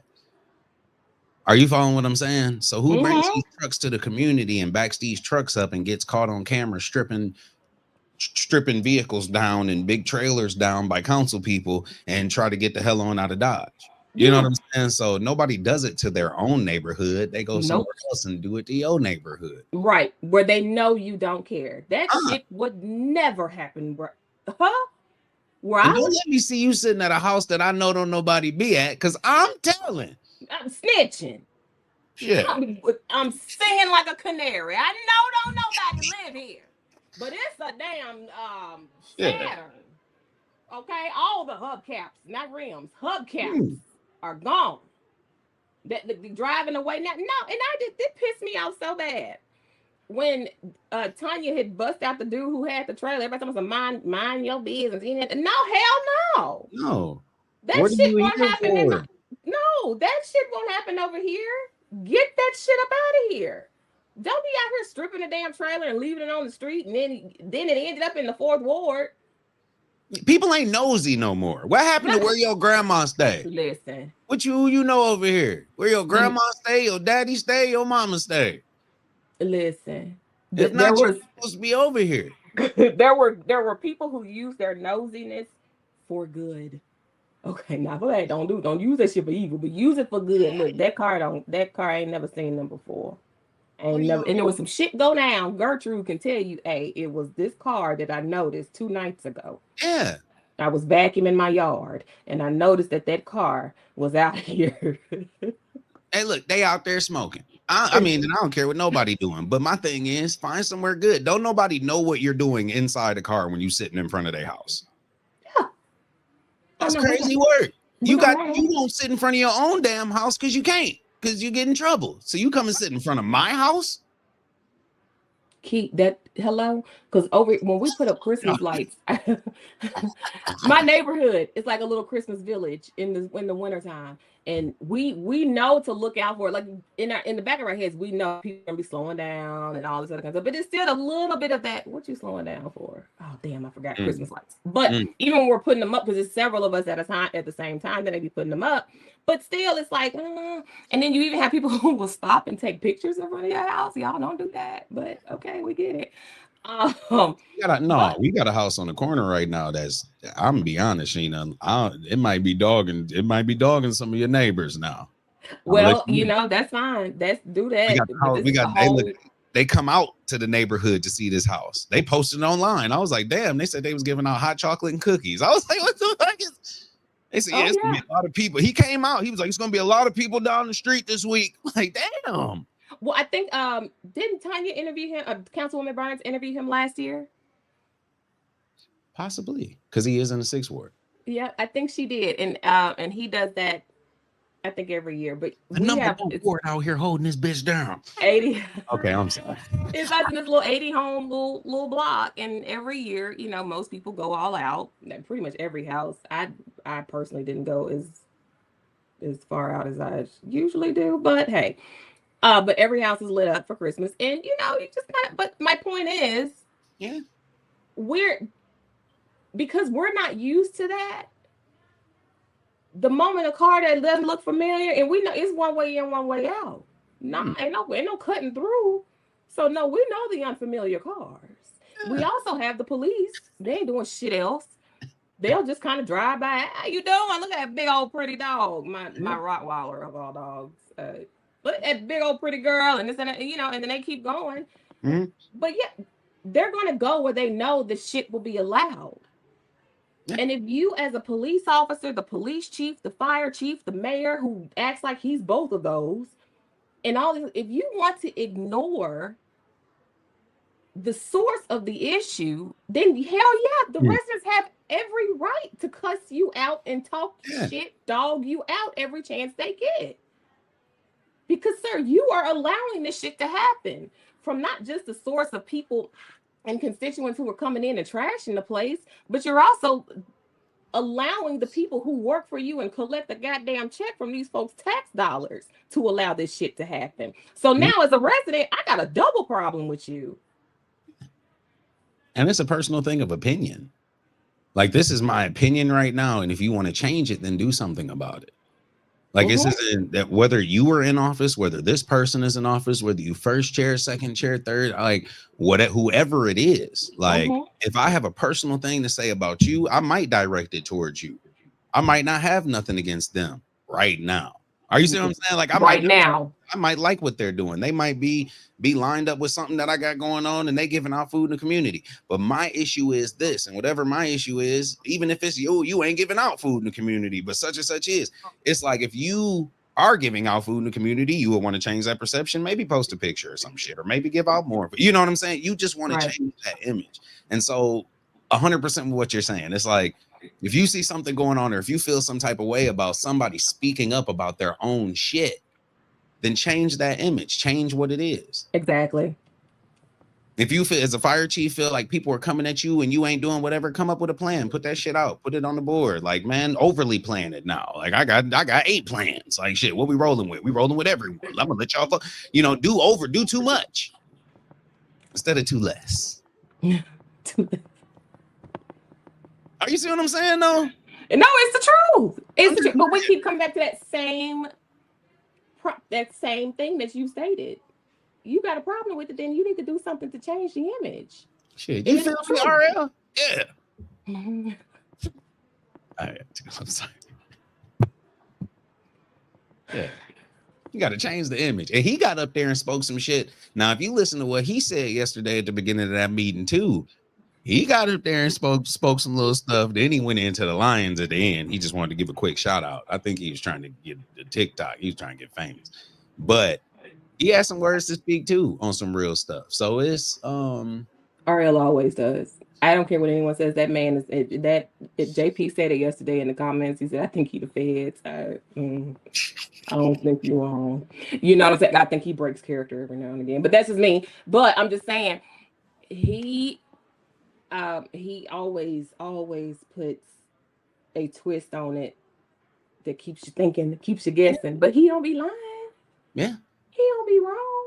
And this comment right here too, I second that what you're saying, Philip Johnson, because even going through the home buying process or going through the whatever buying process, you hear a lot of people that find stuff afterwards or find stuff, you know, that's just wild, or they bought their property at a certain price and then now they had to fix this. You got a bow in your wall that they couldn't find or the inspector didn't find when they were in there. You got bats in the attic, a whole nest of bats, and there's guano all in the back corner, but nobody checked the attic. Like everybody said it was good during the inspection. So I 100% agree to this. And that'll be for another day, because I do got some comments on some of these inspectors we got around. But with that though, I don't know who assesses. So I guess to finish out or whatever, because it's 12:41, I'm taking a nap. But I don't know whose job it is to go in and look at stuff. I don't, you know what I'm saying? Like if there's an abandoned house or something like that, does the land bank initially go in and assess it? Well, they would have to have control of it, I guess. Or like, does the city go in and say, yo, this house looks like it's abandoned, whatever, we need to assess this and make sure that it's not, you know, like a fire hazard. We need to make sure it's got this and that, you know, or that it's boarded up. Like, I don't know who does that, but well, then that's a question, I guess, for a council member then. Yeah, I was gonna say, but I mean, bringing it to light, it's just some of these questions, bringing it to light would kind of help in a sense with me. And so as far as being some of those people that'd be on the outside looking in when a plan is made, you know, I'd be one of those people that's willing to help do things or willing to help, you know, post flyers or give out fire alarms, whatever the hell it is, you know what I'm saying? But it just is what it is. But right. And obviously I mean I can only do so much from here. I can make flyers, but you know, my voice and what I have done behind the scenes has been effective where it needed to be.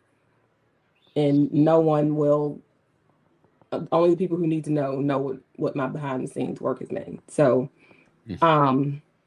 anywho, I did skip some portions. We'll dip into that another day when we have the 5-hour time frame of Miss Barnes. I hope she goes live soon. I'm gonna put a bug in her ear. I hope she's listening, because yes, I'm gonna call you as soon as I get off of this, and I'm gonna beg you to go live maybe tonight. So when she go live, she gotta do a 5-minute review on the SNL morning show or something. And then I'm hoping. Well, tonight you all have the state of Flint, state of the city. Your boy Lemon Drop is doing it. What is it? State of the. I hope no. I don't want anybody to watch. I low key want it to be streamed through someone else and let them get the views. He gets none. Let me see if I can find it. I think it's tonight.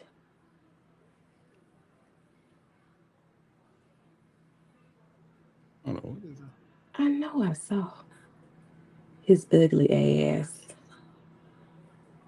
looking like a naked mole rat. Where is it? I know I saw it. I was just waiting on this. They coming to see me. They coming to see the Temptations. Ain't nobody coming to see you, Otis. I'm sorry. Is B. Marie still in Philip here? Johnson says 6 p.m. Okay, it is at 6 p.m. But where is Yep, it's me. What's going on, fam? So yes. So anywho, that is my gripe. there were more portions to the meeting. We'll go over it on another day, and in discussing what occurred with St. Mark. And the fire chief has to do a better job in the transparency, the communication, and the accountability across the board, period. And this whole, well, you know, to say that I'm not doing my job, sir, no one explicitly said that. All they did was review what has been done, which again has amounted to nothing. When you have residents and your constituents who can go out and point at who the suspected person is, and when you have one of the council members photographed right next to that person while they were handing out smoke detectors with the hashtag, "I'm not a terrorist" or "I'm not an arsonist" at the bottom of the picture. But somehow, some way, everyone is supposed to just ignore this. Yeah. She said the State of the City address is tonight at 6 p.m.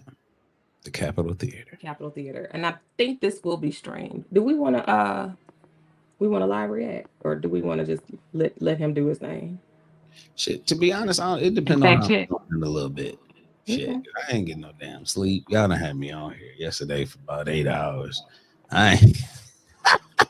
Y'all done had me on here yesterday about 8 hours. And I had to edit a video. I'm like, shit, y'all just wearing me out.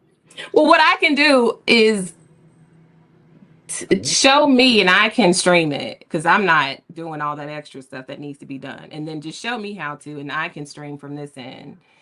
And then we'll do that. I hope that you all will be ready to spam his chat with pertinent questions.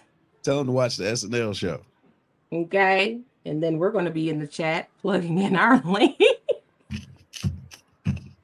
Tune in for a live review. So tonight at 6 p.m. is the State of the City address. Thank you so much, Honorable Evangelist Jeffrey Winfrey Carter. I hope you're doing well. I hope you're feeling better, beautiful.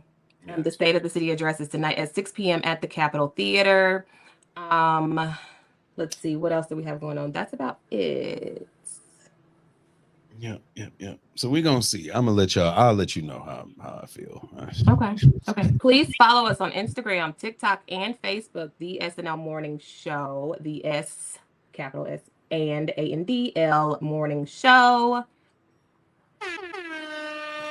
Produced by this gentleman in front of me, Landon Hendricks of Hendricks Studios, straight out of the illustrious Flint Fifth Ward. You said what ward? Fifth Ward. Aren't you the Fifth Ward? Fifth Ward. And in here, no, you live in the Sixth Ward. Is your but in the city on the Fifth Ward? I think, yeah, it is. Down south. Oh. But see, I did. My auntie and them stay in the Fifth, so we got. I'm trying to give studio. I ain't trying to get your personal address. I'm trying to get your business out there. I got a nice relationship with the Fifth. But real quick, just to plug my commercial, since y'all already here, if you are in the city, hey, look, I done took over for Sheena and shit on my own commercial. Ain't that a batch? If you are in the city, if you are in the city, damn it, I'm tired. If you are in the city and you need videography services, you need somebody to come out, take photos at your wedding. Hell, you might be going to get a fresh haircut. Just want somebody to film it, take a picture, whatever it is. Make sure y'all hit up Hendricks Studios.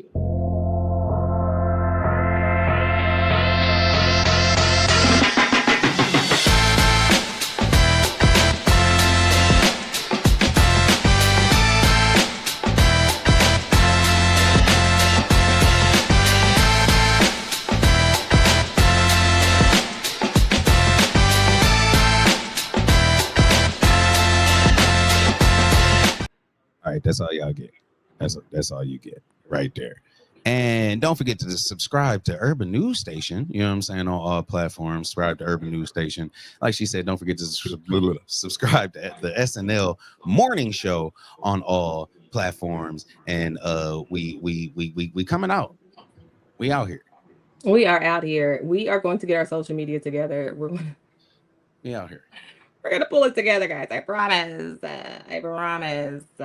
With some clips and some shorts and stuff. Because as we build our content, then we'll have more to show. You know what I mean? So, It's a good time. And we're both parents and we have other things going on. We ain't just out here just, not unemployed. We got shit to do. I got to create a slideshow. I did a thing this weekend. I went out to an event and did on demand like photo. Well, I did photos on the backdrop, Christmas photos, but then I printed them out too. Mm-hmm. So that was I did that for 3 hours, and then I'm gonna go through and I'm gonna make a slideshow now with all the photos, and enhance the photos, all that other stuff. Make the slideshow, send it to the lady with all the photographs by themselves in a separate folder. Hendrix Studios. Being all fancy with it. When you gonna do some shit for us? That boy good. Look When you gonna do some shit for us? That boy good. When you gonna do some shit for us? Hold on, wait a minute. Don't you do it again. I was. Oh shit! All right, Definitely coming because I just got to get some time, Lord. I have no inspirational words for today other than love on somebody, and that's about it. Love on somebody. Love on somebody. I like that. Stay warm. Mine for the day is just listen. Listen to the people. Obviously, that's what a lot of people problem is. They don't want to listen, and everybody knows the answer. Just listen. Shit, you might be able to figure out something about yourself. You might be able to figure out why people don't like you. Just listen. Linda. Just Linda. Listen, Linda. Just listen. So people wouldn't be saying nothing for no reason. People don't just come up. And this is just my personal opinion, and I'm just done with it. People don't come up to City Hall to cuss nobody out just to be doing it. Like this is people's grown as hell. We got shit to do. People got food in the ovens, all types of shit. Nobody comes up there to sit with y'all ass for 3, 4, 5, 6 hours and to cuss and do all this other shit just to be doing it. There has to be a reason. So just listen. You know what I'm saying? And you might be able to figure something out. Anything else for him, Sheena? No. Shit. God damn it. This demon off the screen. Bill Duke does not deserve this. But yeah. Okay. But it's so cold in this room. That's why I'm always wiping my nose. This room is freezing. But we do thank you for tuning in today. I think it's fair to say we're going to push the time to 9:30. If we come on earlier, we just come on earlier. But I think it's fair to say we'll be here. We'll be here at some. We'll be here with CP time. You seen the flyer? Shit, they see it on the flyer. I did see the flyer. 9:30 CPT. It's CP time. It's CP time. It's CP time. Okay. Flyer. Look at that flyer. Look at all of them flow. I mean, look at the flyer work. Okay. I'm sorry. That's the wrong one. You didn't do the one with his wig. We in the tropics. Oh, and we forgot to mention that Jasmine Crockett has officially announced her run for Senate in Texas. Uh-oh. She's already receiving so much hate. We love to see it. Finally, the Democrats have someone who's going to match that energy because she's already said, "Hey, orange man, I'm coming for your ass. Aye. And ask that seat, boy." Yeah. Okay. Well, all right, y'all. And thank you for joining us. Thank you, JP6, Honorable Evangelist Jerry Winfrey Carter, Cousin Denise. Thank you, Philip Johnson. Thank you so much. JP6, as usual. Who else? B. Marie. Yep, it's me. JL was in here earlier. I think she's busy with my baby daddy right now. Meat Freaks Barbecue out of Palatka, Florida. Thank you for joining us today. Thank you for joining us, Javar Ellis. He slipped in here earlier. Spell Maurice, thank you for joining us. And please, for those of you who are in the bushes, every now and again, come out and say hi. Just say hi. Even if it's just hi. Just say hi. I don't care who it is. We have no beef with nobody. We ain't beef with nobody. It was shit. We all trying to win. It's us. We all we got. Okay? We all we got. All right. So we thank you for joining us today, and we shall see you tomorrow morning. Every time y'all lead a live, I just want y'all to be talking in the car like, Boy, we had a time last night. Boy, we had a time last night. I'm telling you now. We had a time last night. I'm telling you now. All right, y'all, we out.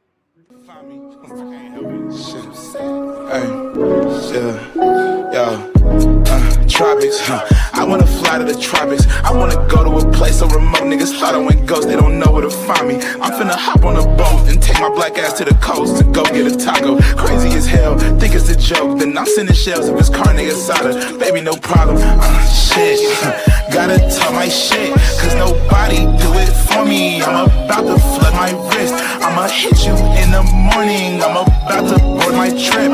Eyes too red, what you said? With the pilot blowing zips, smoking on tropics, I wanna fly to the tropics, fly to the tropics, I wanna fly to the tropics. I wanna go to a place so remote. Niggas thought I went ghost, they don't know where to find me. I wanna go to a place so remote. Niggas thought I went ghost, they don't know where to find me. Damn, I don't pin locations, ayy. Girl, my phone on D&D, miss your notification, ayy.